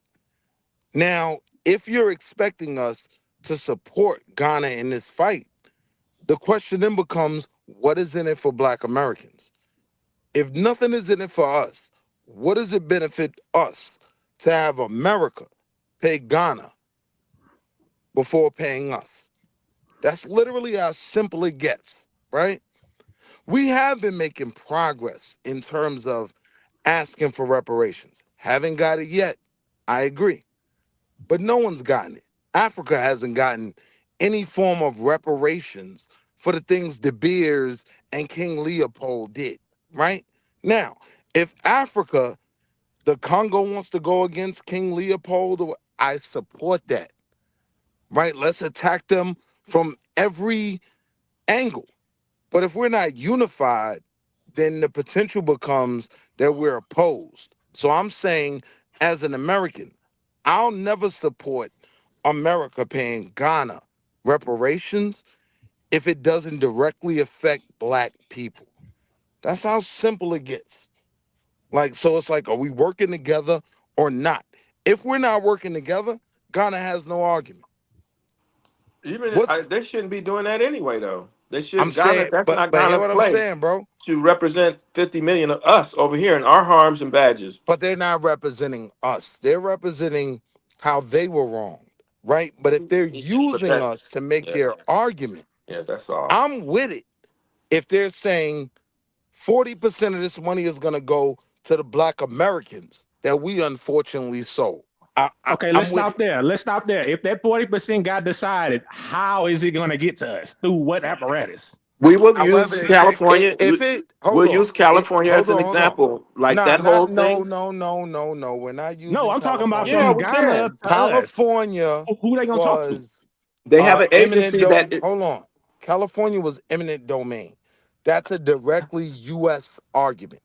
That California argument was argued over eminent domain. It wasn't Bro, over reparations? What are you talking about? We have a fucking the California do you know reparations where argument. reparations is at in California? You obviously don't, because The what California has come out. reparations argument deals with eminent domain.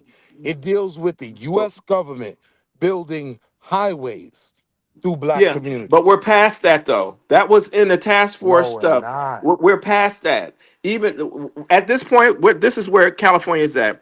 They have the governor and they put it on finally put it on the floor, because that was a big deal, because they didn't put it on the floor after the Brother, task here's what force I'm did saying.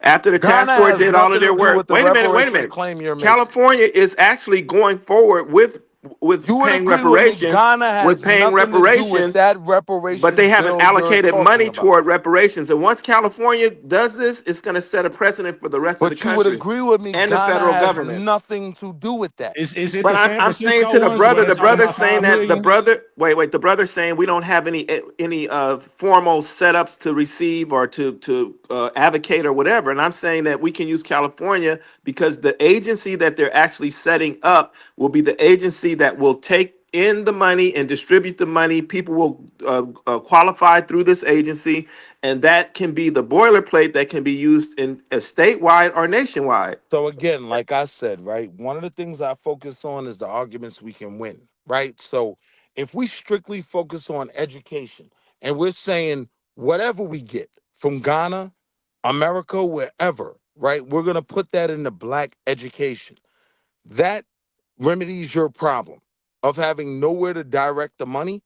We're saying we're directing this to our HBCUs. Any black kid that gets accepted to a HBCU, he gets a free ride. I got a kid in college right now. That would be a big deal to black Americans like myself. So it's not that we don't have a venue, right, to weaponize this money through. Nah, we could do it through education alone. But the argument is, if Ghana is asking for this, We're not they're government tying it to the transatlantic slave trade. Now, if I, as a black American, are to support them, what am I getting out of this? Y'all got to You're cut a not check. getting anything, and you don't have no way to address your gripes Then if because you're that's the not a case, I'm not nation. That's what I'm supporting it. telling you. If that's the case, I'm Your not supporting it. Wall, But I'm asking your my black comment, brothers. your comment and my comment, we don't represent the 50 million, 40 million black Americans. You represent I represent the good King Justice. Just like I don't agree with you talking about sending our money to HBCUs, it's going to be people in our same ethnic group that don't agree with your stance. The situation in Ghana is the same situation. We can Right. disagree with them all we So want, here would but be we my have response to that, nobody right? that Adonis, can I represents us talk? totally. Hold on, real quick. Here would be my response to that. I don't care Come what on, we man. agree with on, right? Again, like I said earlier, I'm concerned with the arguments we can win. This is why I'm You can't win if you don't have a body hold that on, slow down, represents slow you down, in slow down. total, Let me bro. finish. Let me finish. This is why, just in America alone, I'm more for piecemealing reparations. If we focus on education, we can make a clear argument for where we were wronged, right? We can now use all of Nick Fuentes's points about how much we don't graduate and this, that, and the third as a part of our argument, right? That's an argument we can win. So no, it's not. Yeah. We've been making these arguments for literally Yeah. decades, Can bro. I And we can I haven't ask won you a we any never of them. question, made the King argument Justice? of piecemeal King Justice, can I ask you a reparations. question, brother? Go ahead. Yeah. Do you think it'll be much more easier if like a Lucas, I Caribbean do. country? Yeah, if a Caribbean Okay. country asks for reparation, that's right. Do you think it's better a Caribbean country represents you and asks for reparation than an African Hell country? no. Nobody should be representing Black Americans except Black Americans. What I'm I saying agree. is Okay. we don't have an organizational body that we've decided upon that represents us, Right. that we said this represents us. The Hebrews don't represent us. The NOI don't represent us. The Moors don't represent us. The But here's where I'm Aboriginals don't challenging represent Wait, that. us. wait. Let me Wait, The ask a wait, Pan question. wait, We wait, Africans haven't don't wait. talked for a long represent time. us. But I just here's want to where ask a I'm question. Hey, challenging let me that, ask a bro. question. Okay. What I'm King Justice, saying Okay. is, one question. if So if we when it comes to focus on who the fact that represents we you, were like who wrong would you in recommend the exactly? field of education, we have Mm, educational institutions that we could mm. funnel that money through, right? I get your argument that no Even one then, bro, represents us. that's kind of wishy-washy too, because most of the HBCUs wasn't even started by Black people, bro. So do That's we have irrelevant. It's educational not my institutions? argument. It's not my argument. I'm saying it will benefit Black kids. What I'm saying is, if we do get any form of reparations, all right, who does the money go to? Well, if we say the money will go to HBCUs to give Black American kids full rides, right? That's a benefit to my babies, mine, who are going into college. So I'd rather focus on the ways we can win the argument than the arguments that we don't have anyone representing us. If we have to have some representation and we can win through education, I'm fine letting the HBCUs represent us. 100% of zero is zero. Dig what Yeah, I'm Will, because the saying? last time I checked, I get the where you're last time I going. checked, Will, there's a major problem for your argument. Let's say that we go for your plan. Let's say every Black U.S. slavery descendant, whether they go by DOS, freedmen, ADOS, FBA, because Sulon, different people use different terms for whatever reason. I'm All listening. of our people's children, for those who have children, can't all go to HBCUs. That's That's fine. one. Well, hold on. That's one way the plan don't work. Two. Let's say that we go through with that. All right.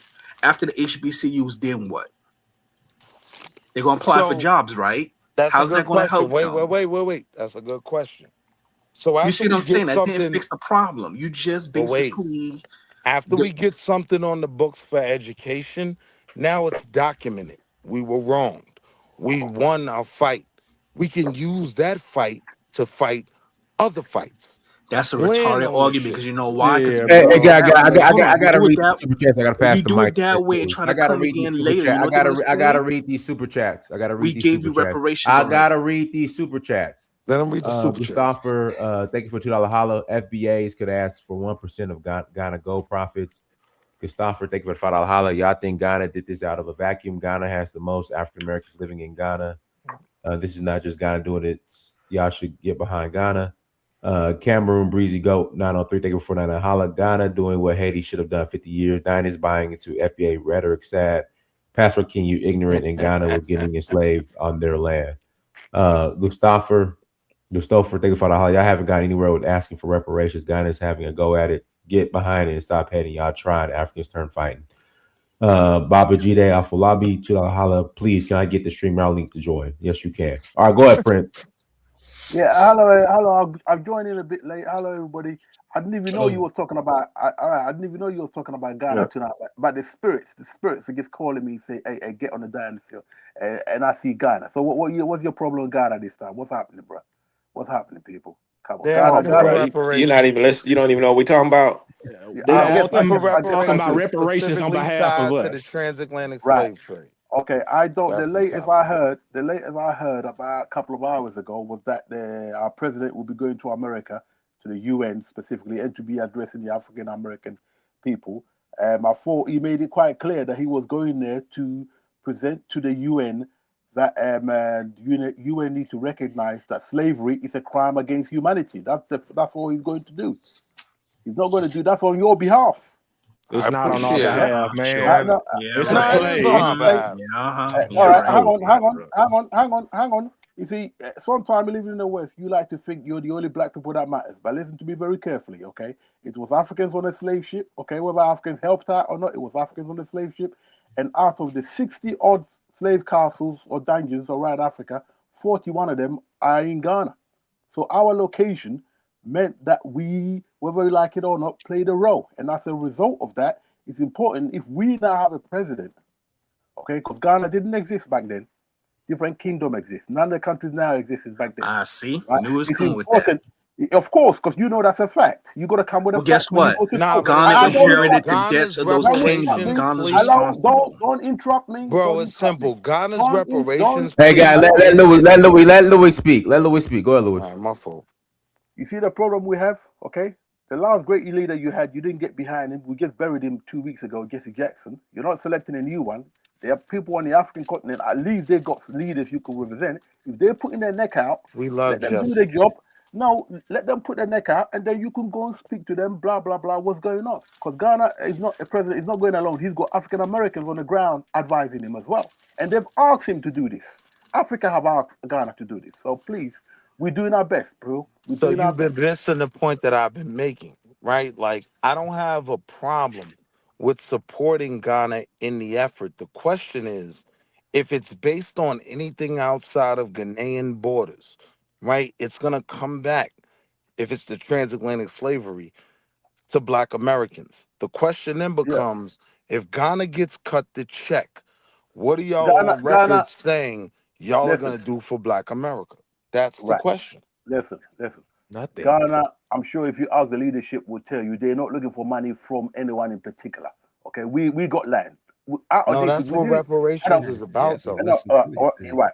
Listen, right. The white man owns so much money he can't even pay back enough. That's why we Israelites believe when the Lord comes back, we will get reparations. The white man ain't gonna. Oh White man, Lord. All listen, right, go ahead. no. Listen, white man ain't gonna give you no reparations. I'm telling you now, right? He's not gonna give us reparations, but we've got to. This generation have to stand up for itself. Who's And we? Muhammad, this generation, you, me, and the people alive now, Wait a minute, including but who's President. old? See, Hello, that's the hang whole on, problem hang right on, there. hang Who on, you hang on, think is we? hang on. Let me get my point across, dummy. You might hear learn something by Charlie accident. Kirk is a part of our Okay. generation. He ain't we. Yeah, he's a white man. He's a white man. He He's not ain't talking. I'm we. not talking Right. to him. He's not on this So show. He's who not is a Pan we? Africanist.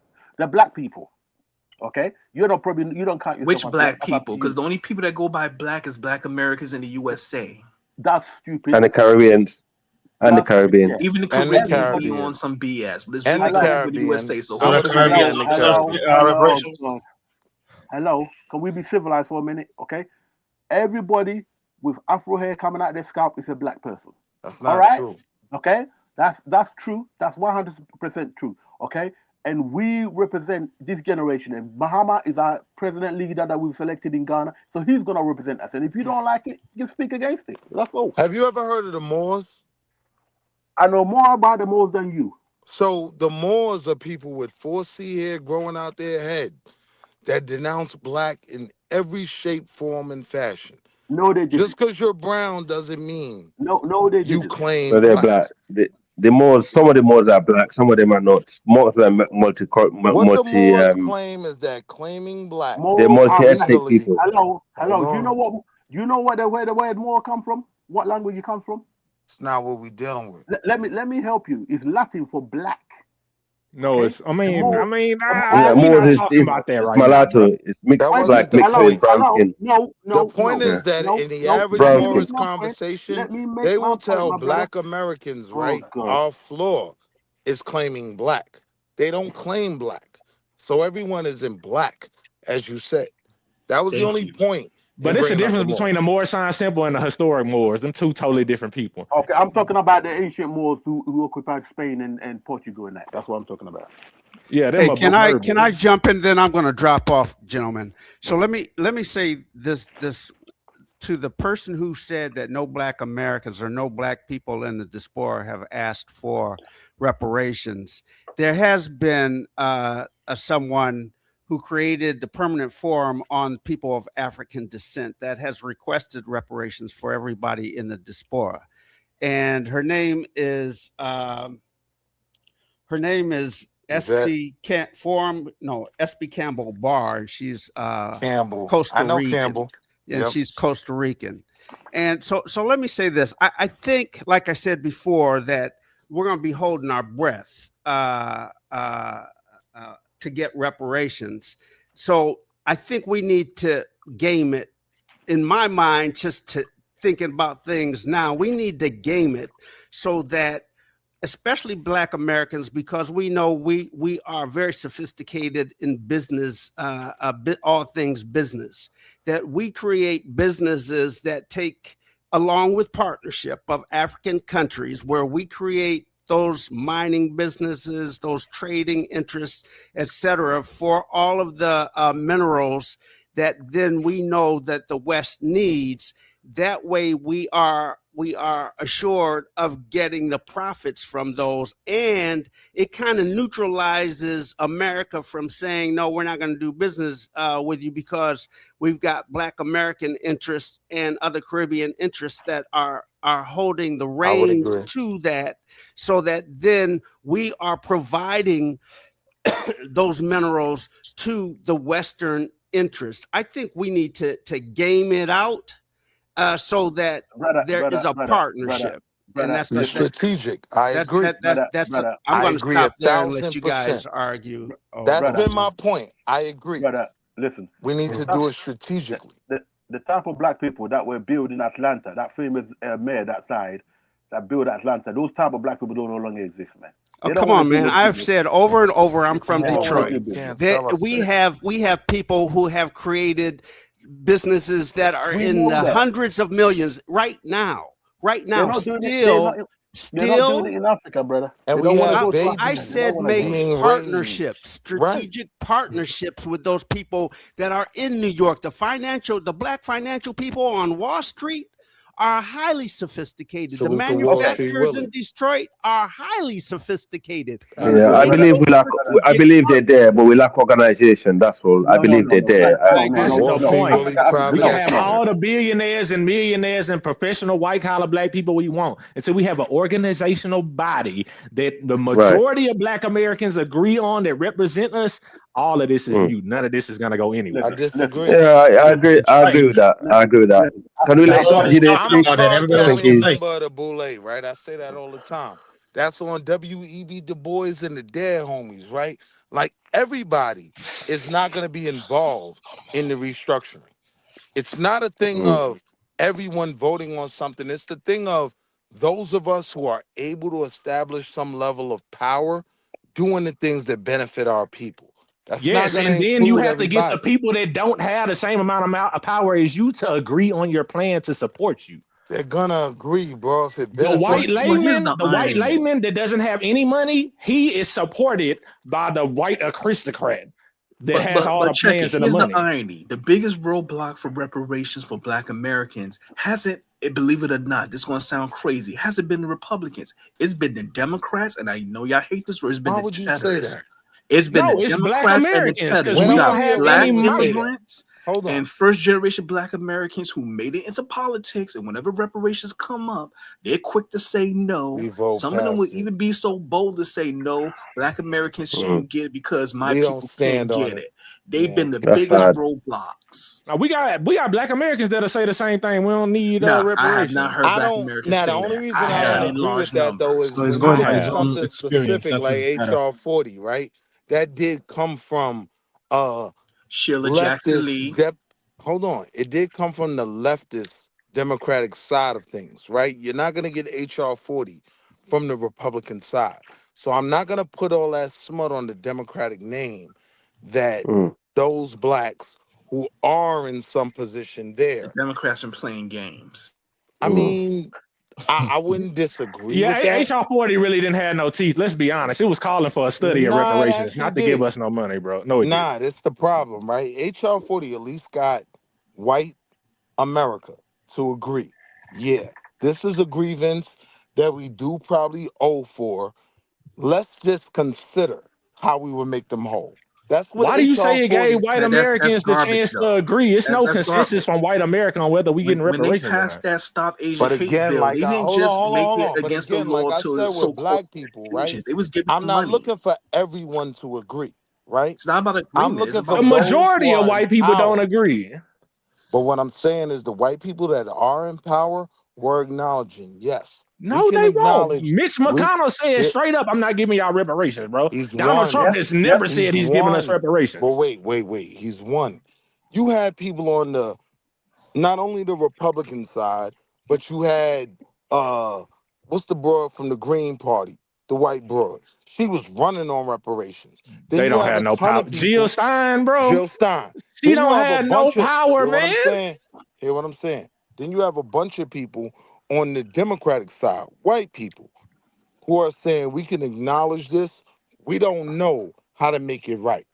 Right? So Wall to say Street, that there's do you no have a caucus in hear what both I'm of the saying? parties, like the To say Democrat and the there's no Republican? teeth Do you have in like the a black argument, caucus? that's not true. No, he doesn't, and that's the problem. Africa. Will.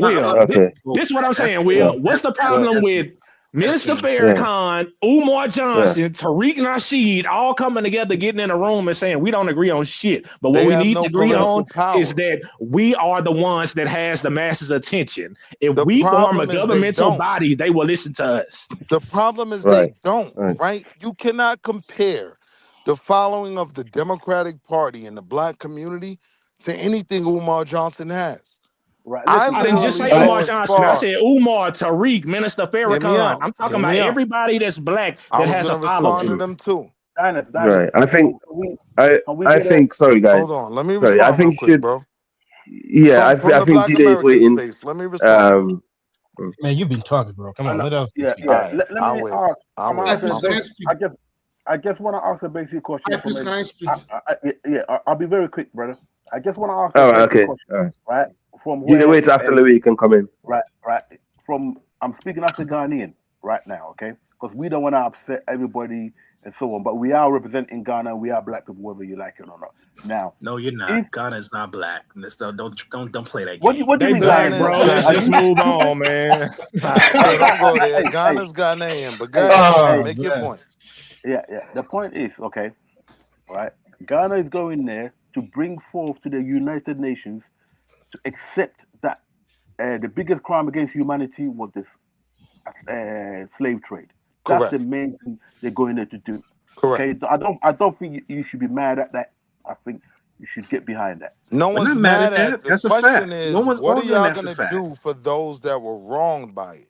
We can't allow Ghana to benefit from it when they were Who said? actually complicit in it No, there was happening. not. There was not. They were victims of it. Okay, right, including those. Oh, see, people now who that's where you sold. messed up. Yes. Ghana is Right. not No, that's victims. not. They was active participants. They were Okay, victims as well. That make these Gina, people a problem. After him, can I Gina, your speak turn. after him, please? After him. Hello. Can I speak, please? Hello. Yeah, let Gina come in. No, let Louis. me finish. I'm You over. Okay, are land, my speaking- brother. You are speaking in 2026. Okay. Yes. Right. It happened from back then. Yes. Okay. It's not about you. It's about what's happened. That's the evidence we bring to court. No, it is about Right? me though. Man, to hell with you. Ghana's argument is even about me. It is about Ghana's us, though, argument Louis. is that the slave trade should be compensated for. Ghana isn't claiming that they were the real victim. That's not what he's going to do. He's going to. No, that's Right, exactly what they're going to do. They're No, trying to he's run not. a finesse. No, he's not. I'm No, telling you. Yeah, Wait, let's hear what he's That's saying. why. Let's hear what he's saying. That's why you people are leaderless, because you don't. Nah, listen it's a to play, bro. Everybody with eyes can see it's a No, play. I Have think you that's a bit actually harsh. seen? Have you actually seen a That's a bit harsh. request? Louis. Have you See? seen a formal request of Yeah, reparations? okay. What is? Okay, And it's Gina turn Let now, bro please. finish. Yeah, Let Gina bro come in. finish because I want to speak When after your him. when your reply to No, but us Gina is haven't that's why spoken. you're leaderless, You're supposed to be right? Chris, and then Jai was. I have Let's been explain to silent the This for is new up to guys when 30 we first. go minutes on completely this against or you more on the using stage, so I us know I get a Man, what's to wrong turn. with make you? your argument. Jai, When you respond that we're Please, can I leaderless, speak? Now, right? let This Shy is go and when then Africa. Shy has been quiet, I'm bro. saying when you respond that we're Yeah. leaderless, this is when it becomes problematic for you to make an argument about Who's your transatlantic leader? slavery. We are Who's your leader? leaderless, bro. I'm an African American, been saying the same thing, bro. Shy, come on. Okay, I'm so not let me leaderless. say this though, y'all. This is the thing for me. I think that if I think the proper protocol would have been for Ghana leadership or whatever group is working with the president with this to work with the diaspora or whatever groups that CARICOM and the reparations groups that are here in the United States, and if there's any in the stuff in South America, to be working with us directly before asking for stuff that is directly related to things that we're working on. We're doing that affects us. Now, the other part about it is that Ghana, they have done more than anybody else in terms of trying to make atonement for the whole thing that happened, but they were complicit. They were involved to the degree that they were, and so that needs to be said. And because of that, it needs to be done properly. Please, can I speak? Okay. So first of all, don't interrupt the man. Yes. Let him finish, bro. I haven't said anything. Yes. So that's it. Yeah, go on, Jide. Okay. Yeah, thank you, Aksha. Thank you so much. So when I first saw the title, I was like, what? So the thing is, I don't want to hate, I don't want to seem like I respect every African country. I respect every government of every African country, even though I criticize a lot of African governments so much. But I think what Ghana is doing is overdue. And I think their slogans and all this, their noise, it is getting out of hand. So let me put it this way. I'll be very careful what I want to say now. Ghana has been championing Pan-Africanism from the time of Kwame Nkrumah, which has been great, right? Kwame Nkrumah was a Pan-Africanist, an anti-imperialist, and he really wanted the liberation of African people, genuinely. Kwame Nkrumah, and Ghana seemed to be like the embodiment of Pan-Africanism, of the black race, which is wonderful, which is great. But ever since then, we've not really seen any real action particularly since the overthrow of Kwame Nkrumah. That's number one. That's the first point. That's not true. Rollins was a Pan-African. Rollins was what the hell are you talking about? Slogan. It was slogan. All right, President. No, Rollins was. You don't know what the hell you're talking I know what I'm talking about. You can shout all you want. You can get emotional. Louis, let him land, Louis. Hold on. Let him cook. I know Jerry Rollins, and he did a lot of great things, but it was not an anti-imperialist in any way. That's not let me continue. Please don't interrupt me, please. I'm getting somewhere. Now, Ghana decided, okay, they will develop an initiative, right, to repatriate Black Americans, right, back to the continent, to their country, right, which is great, right? And it's not just Black Americans. That's neither here nor there. Go ahead. I get your point. Yeah, thank you. But what I've noticed is, that's great. That's a great initiative. Now, this one is about reparation, about they need to get reparation for slavery. Now, this is not my point. My point is, it seems like Ghana is making, the point is all African countries and African governments that were victims of the slave trade, they are all responsible for ensuring that, okay, we speak out about what happened in the transatlantic slave trade. I'm trying to be very careful what I want to say. However, what I'm saying about Ghana is, all the slogan of Pan-Africanism is not a slogan, to be honest, it's a slogan. Now, the major point is, if they're going to be talking about reparation, why are they talking about Someone need to mute. Why are they talking about reparation for their own national interest alone?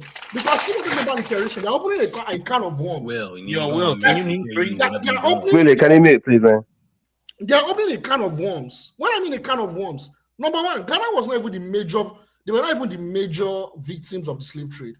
This may sound controversial, but that's a fact. They are not victims. That shit gotta stop. They're not victims at all. You gotta stop that bullshit. Excuse me, my language. They were not victims. They were not the major victims. Let them finish. The majority of the slaves that were taken were from Congo. Across West Africa, slaves were taken, yes.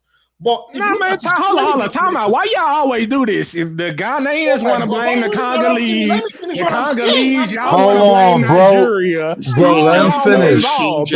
Let him finish, though. No, let him finish, brother. Let him finish. Please. So I'm saying that the major, if you look at the record of the transatlantic slave trade history, majority of the slaves were taken from Congo, Angola, Nigeria. Over 70% of the slaves. In fact, Ghana had a lot of the slaves that were taken too, but they were probably not even up to 30%. But they're the ones making the most noise, which is great. They have the right talk about whatever is their interest. But being of their Pan-African origin, I would assume that they would use that reparations issue and they will take it as an advantage to let it cut across the victims of the slave trade and also the diaspora, the Black Americans, the Afro-Brazilians, the Asians, you know. But what I'm seeing is it seems like they have their own interest to use the slogan of we are connected to the diaspora, which You're is a fake. wicked, jealous Nigerian. For their own Shut your selfish fucking mouth. interests. You're a Like I said wicked, earlier, jealous Nigerian. like I said You're a earlier, wicked, every jealous government, Nigerian. oh my goodness, This is Ghana jollof and Nigeria jollof for now. Here, God, please.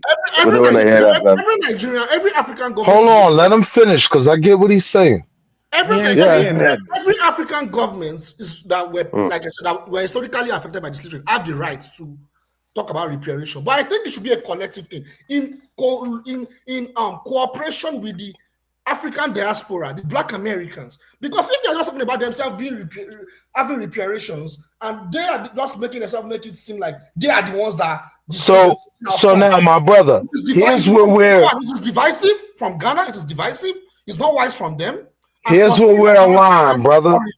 It's highly contradictory. Here's where we're aligned, right? I agree with what you just said, but the problem is if Ghana is seeking reparations for Ghana outside of having this direct connection or argument on the behalf of the children of the diaspora, then they don't have the diasporan argument. If anything, they would be viewed as complicit. Now, if they get this Western white money, now the argument can then become that, all right, go talk to Ghana for your reparations, right? That's where it can become problematic. So the thing is, if Ghana doesn't have, they're being dishonest. They're basically trying to act like, okay, I'm not going to put that on them, bro. No. Ghana's government is being let me say the government. The Ghana president and the government is being dishonest. They're trying to act like they're fighting for truth and justice. You're the reason why they're Black people trying don't to get nowhere. leverage. Hold on, let them talk. Let them talk. Hold on. They're trying to act like they're trying to fight for truth and justice. What they're doing, I'm adding what you're saying on Wall Street, Will. They're basically using the legacy of the transatlantic slave trade, which includes the United States, Caribbean, and they're using that as to make their argument. Make their argument. See, Western nations, this is what you did to us. You owe us. That's basically what they're doing, and they don't want to accept it. Now, wait. Just to all get on the same page, my Ghanaian brother, you do realize that's valid, right? Just to be on the same page. Wait, are you saying that's what Ghana exactly put to the United Nations as a motion? But that's what it seemed like. That's how it come across. But I'm saying let's start out. Let's find the things we can agree on. Okay, let's first agree on what actually Ghana is saying. They're saying they're putting a motion and a position. It's directly saying that they 41% of 62 slave castles around Africa, 41% of them are in Ghana. Correct. That's the point. We understand that. Secondly, majority of the slaves are not from Ghana. That's not true. All right, wait. Let's do this. Right? Hold on. Because I understand what my Ghanaian. Hold on. Because I understand what my Ghanaian brother is saying. Because I understand what he's saying. Let's assume you're understand this though. When you make that point that all the slave castles were in Ghana, then the argument could be made that Ghana should be held. All the slave castles are in Ghana. No, right. It's 62. No, but it was about the amount they. It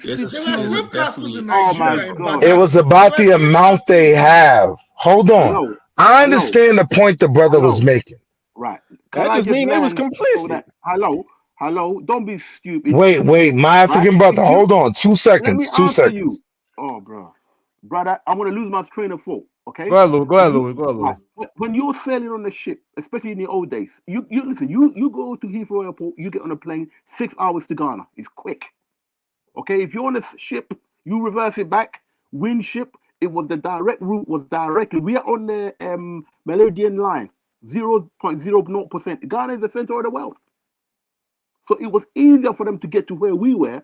So they brought the slaves in from all over Africa. So they built the thing there on the seashores. That's why it's easier for them.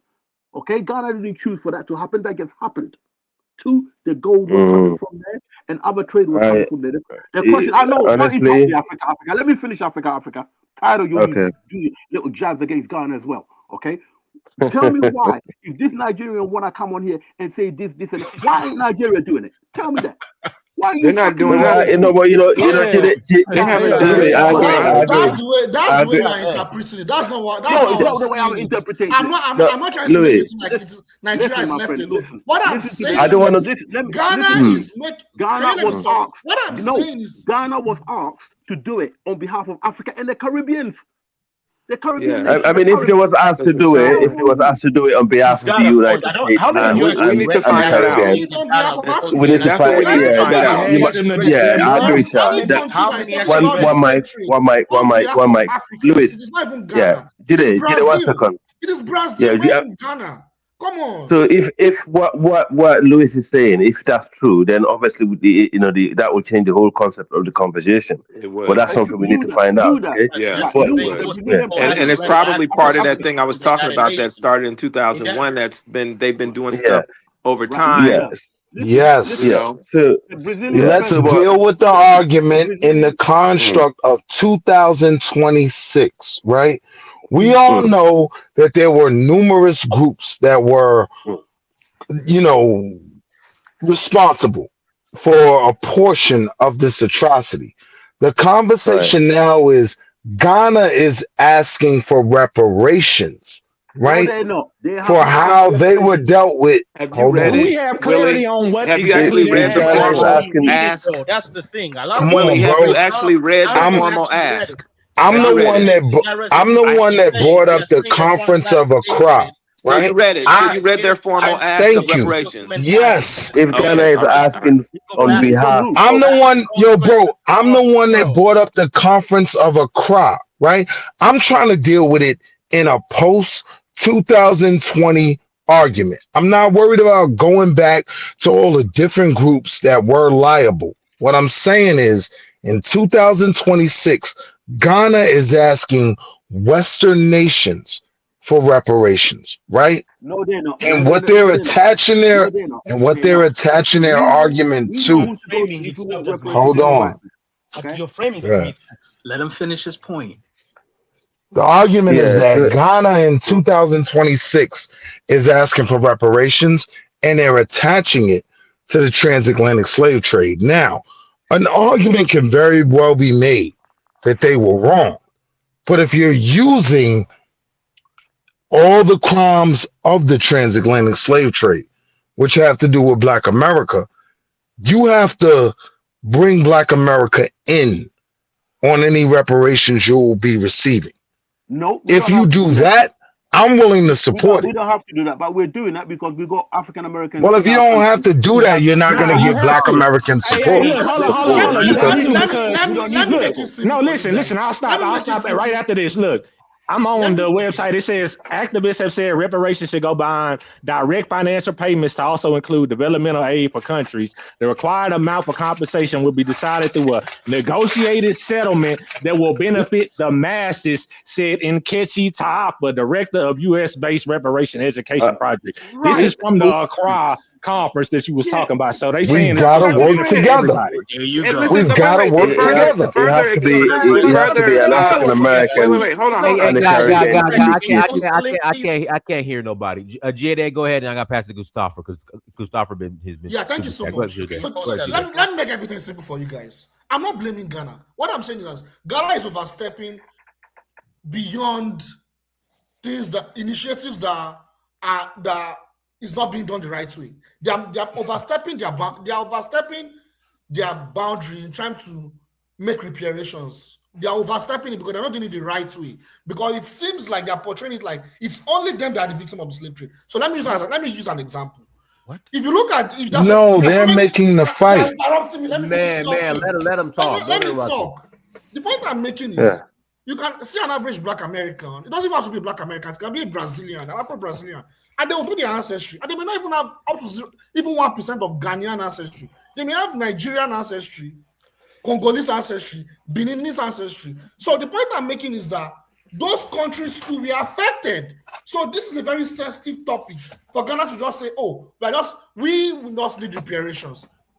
Just us, we need reparations. No, it has to be that it has to be just not just them, but the entire victims of the slave trade, because they That's cannot what they're doing. isolate That's what Ghana is themselves. doing. Who said they're isolating themselves? They're not. They were selected. No, but y'all not listening to African Americans. What we're saying is if they're asking for reparations on our behalf, they have the power to screw us out of them once they get it. They're not doing it. Listen, Yeah, That's not that's even it. what it Ghana is, though. shouldn't be at the forefront of this. Based on They what the shouldn't be brother read. doing it. Okay, listen to this, y'all. Because Listen to this. It understand, for says- Black Americans, whether it's Nigeria, whether it's Ghana, we don't care who's asking for the reparations. The It says question is, Ghana has are not you made- willing to bring us in? Willie. Ghana has not made specific monetary demands with an exact figure for reparations. Instead, Ghana is championing a broader UN resolution and framework for reparatory justice. Hold on. Let him read. Wait, let him read the resolution. Ghana's Wait. current United Nations resolution, Hold on, let President him John talk, Mahama, UN General Assembly this month that seeks to formally recognize the transatlantic slave trade. Wait, can the brother read the UN resolution, So please? listen, it's a broader, they're not asking for money. They're asking based on Ghana's reparation effort. However, I need to clarify as the most important point. Ghana has not made a specific monetary demand with an exact figure for reparations. Instead, Ghana is championing a broader United Nations resolution that I talked about, started in Durban, South Africa in 2001. Resolution and framework for reparatory justice. Ghana's current United Nations resolution, March 2026, formally recognizes the transatlantic slave trade bullet point, establishes the legal and moral foundation for reparations. Another bullet point, create a framework for restitution, compensation, and reparatory justice for the transatlantic slave trade, colonialism, and apartheid. Ghana's 2023 Accra Reparations Conference. So let me say this. That is what we were talking about. It's a broader position that they're taking. They're not asking for money. They're not going to be asking for money on our behalf. Okay. Yes, Are we clear? Are we clear? Can I say one My thing? brother, what he doesn't understand is he's trying to make it a Nigerian argument. I gotta pass the mic to Gustavo. Then we gotta close that. Go, Gustavo. All right, thank you, Dynas. I've been listening to you guys for 2 hours, man. And I don't want nobody to interrupt me, okay? I got a few points I got to make. All right, first of all, I want to thank Ghana for opening this door. Y'all been fighting for reparations in America, and it hadn't worked, okay? Tariq Nasheed hadn't even fighting with the tethers, okay? It's time for Ghana to work at it from the other angle. Y'all should be happy about this and stop fighting with this shit, okay? We need to get behind Ghana, everybody, okay? It opens the door for everybody to get it. And the Nigerian brother is talking about Ghana, this guy. What the fuck has Nigeria done? The giant of Africa, Tinubu is over there doing shit. Y'all should go ban your president to fucking get behind this shit. Shut the fuck up. Don't talk. I'm talking, okay? I'm talking. Listen to me. All right? Ghana has opened it. Hey, shut up and listen to me, man. Shut up! I didn't talk when you were talking. Shut up and listen to me. Shut the fuck up and listen to me. Y'all have done nothing for Pan-Africanism. Yeah. Don't interrupt. Y'all have done nothing for Pan-Africanism. Okay, Ghana is doing the work. Okay, it doesn't matter. We've been. Yeah, I get it. We've been fighting. Well, it doesn't matter what it means. That door's been open. It doesn't matter what it means. It starts with a conversation. It's been open. You have not done anything. Somebody else is doing something. You get behind it. Okay, exactly. So it don't matter what it is. Whatever it is, listen. No matter what it is, Hold on. Let him finish. The host is talking. Guys, don't interrupt him at all. Don't interrupt him. Don't interrupt him at all. I didn't insult you. I didn't insult you. I just said keep quiet and get behind it. I didn't insult you. I didn't insult your character, bro. How was that an insult? Let him talk. I gotta remove you for a minute, man. I'll bring you back when he's done. Go ahead, Gustavo. Go on. All right, thank you, Dynas. I'm just saying that we should all just get behind Ghana, okay? We've been fighting for it in America. We've had all these studies. It hasn't gone anywhere. Tariq Nasheed has been fighting with the tethers. It hasn't gone anywhere. Now Ghana's fighting for it from a different angle, okay? Now, I get a lot of people's reservations about their motivations and everything. but they're opening the doors. They're building a foundation. Okay, they even got. I love that the brother read the resolution. It even has South Africa apartheid in there, which means it's a broad answer to reparations. So it's a great topic by Dynas for bringing this over, and we're all enjoying this and going back and forth and everything. But we need to stop hating on Ghana. We should just get behind it, however it falls. We're going to be able to find pieces in there. Somebody said we should sue Ghana. Hell yeah, sue them. They got, I mean, Tariq Nasheed has no power. Yvette Carnell has no power. The dudes in California have no power. Ghana is a sovereign country. They have the number one producer of gold and cocoa and Ivory Coast. So they actually have some weight behind them. So when they say, hey, we need reparations, let's get behind them. Just like the Jews did with Israel. They have. You got cut off. Yeah, his phone. You talk about Ghana got power. Ghana can't even keep the power on their country. No, that was what I most said. African Americans living on the continent in Ghana. It's coming from a different angle. I mean, what Shah read earlier changed the whole concept of the conversation. But okay, right. All right, guys. Hey, guys, we got to. Christopher, you done? Christopher? Oh, just one more, Don, before we close out. Ghana has the most African Americans living on the continent. 10,000 plus registered African Black Americans living on the continent. Ghana did not just do this out of the vacuum. They petitioned the government. They have backing. There's African Americans on the ground that are pushing for this. Okay, they're working at it from a different angle. You stop this infighting. Tariq Nasheed ain't done shit. Yvette Carnell ain't done. The dudes in California ain't done shit. It's time for a sovereign nation to handle this, and let's get behind us and see where the pieces fall. I'm done. Thank you, Dynasty. And now John is going to end the show. I'll let G-Day respond, and we close it now. Go ahead, G-Day. Yeah, I just came in. I didn't come from the start. What I was listening carefully, and my interpretation seemed like the argument was Ghana is asking for reparation for just themselves alone, and they're not looking at the overarching dynamic of the transatlantic slave trade. And that was where my argument came from. And clearly someone replied and said, oh, that's not actually what we're talking about. We're talking about the UN resolution and how they're trying to tie it with apartheid and the colonial legacy of the West, and how we need reparations as a collective. And I said that changes the conversation. I understood that that's not a problem. But for someone to come and insult me and say, oh, because Tinubu is corrupt, is bad, how does that have to do with me? It's not an insult, bro. It's very disrespectful, right? Because I can also say that the Americans should not speak because of what they're doing in Iran and the genocide in Gaza. It does not make sense, right? Like, can you guys see how I feel about it, right? I mean, two things can be true at once, bro. Two things can be true. You cannot insult me because of the Nigerian government or some criminal Nigerians are stupid. It's not my business. Like, how does that have to do with me? That's insulting.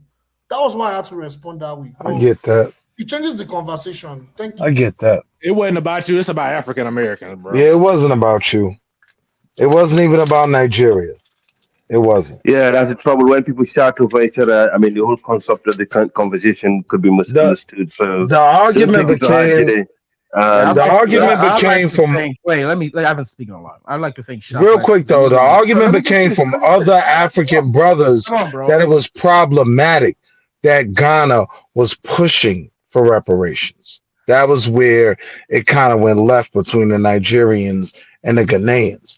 What I'm saying is, a Black African American, I don't have nothing to do with y'all internal beefs. I can respect if Ghana is trying to work towards something. The question is, how do we work together? That's the question. As long as it's not financial incentive, on behalf of the Black Americans or the Black diaspora, I agree. 1 second, I'm going to land.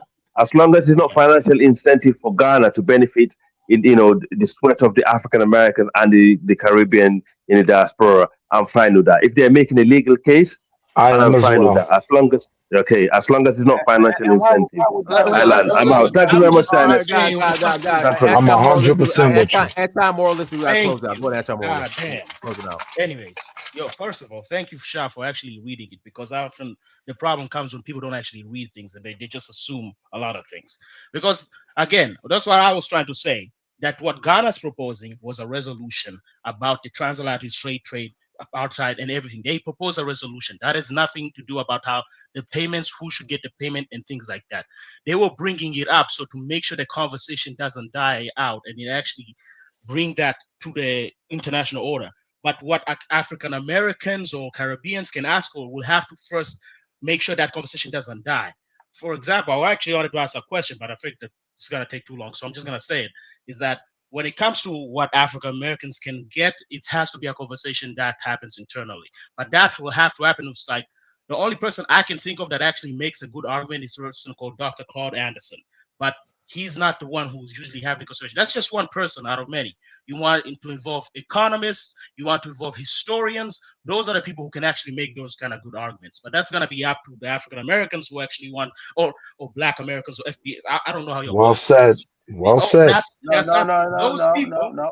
That's up to those people to have that conversation about what, because there's the transatlantic slave trade, then there's the slavery, the chattel slavery, then there's for example, the Jim Crow, also the massacres like Seneca Park. Those are conversations you can't really have with Africans. Those are conversations you gotta have with the United States government. Those are not tied to Ghana, but that doesn't mean they don't deserve to have a conversation. What that shit you said about Ghana? There was no Seneca Park, bro. What the shit you said about Ghana can't keep the power on you, Hold on, real quick. If you look at any, I never said anything about power keeping up power. That's not me. That's you can figure out who that person is. My point is that this conversation is completely. It completely went left because people weren't willing to actually listen to the argument, actually reading their resolution. Because if we actually read the conversation, would have gone further ahead and actually made more progress. So next time, hopefully, we can just first get the facts straight and agree on what actually is being said. Because I think that was well said. That's all I'll say. Yeah. All right, everyone. Thank you for joining. Like, share, subscribe. Until next time, family. Dynasty Mirror Search. Hey, yo, Dynasty is an agent. Why you gonna close the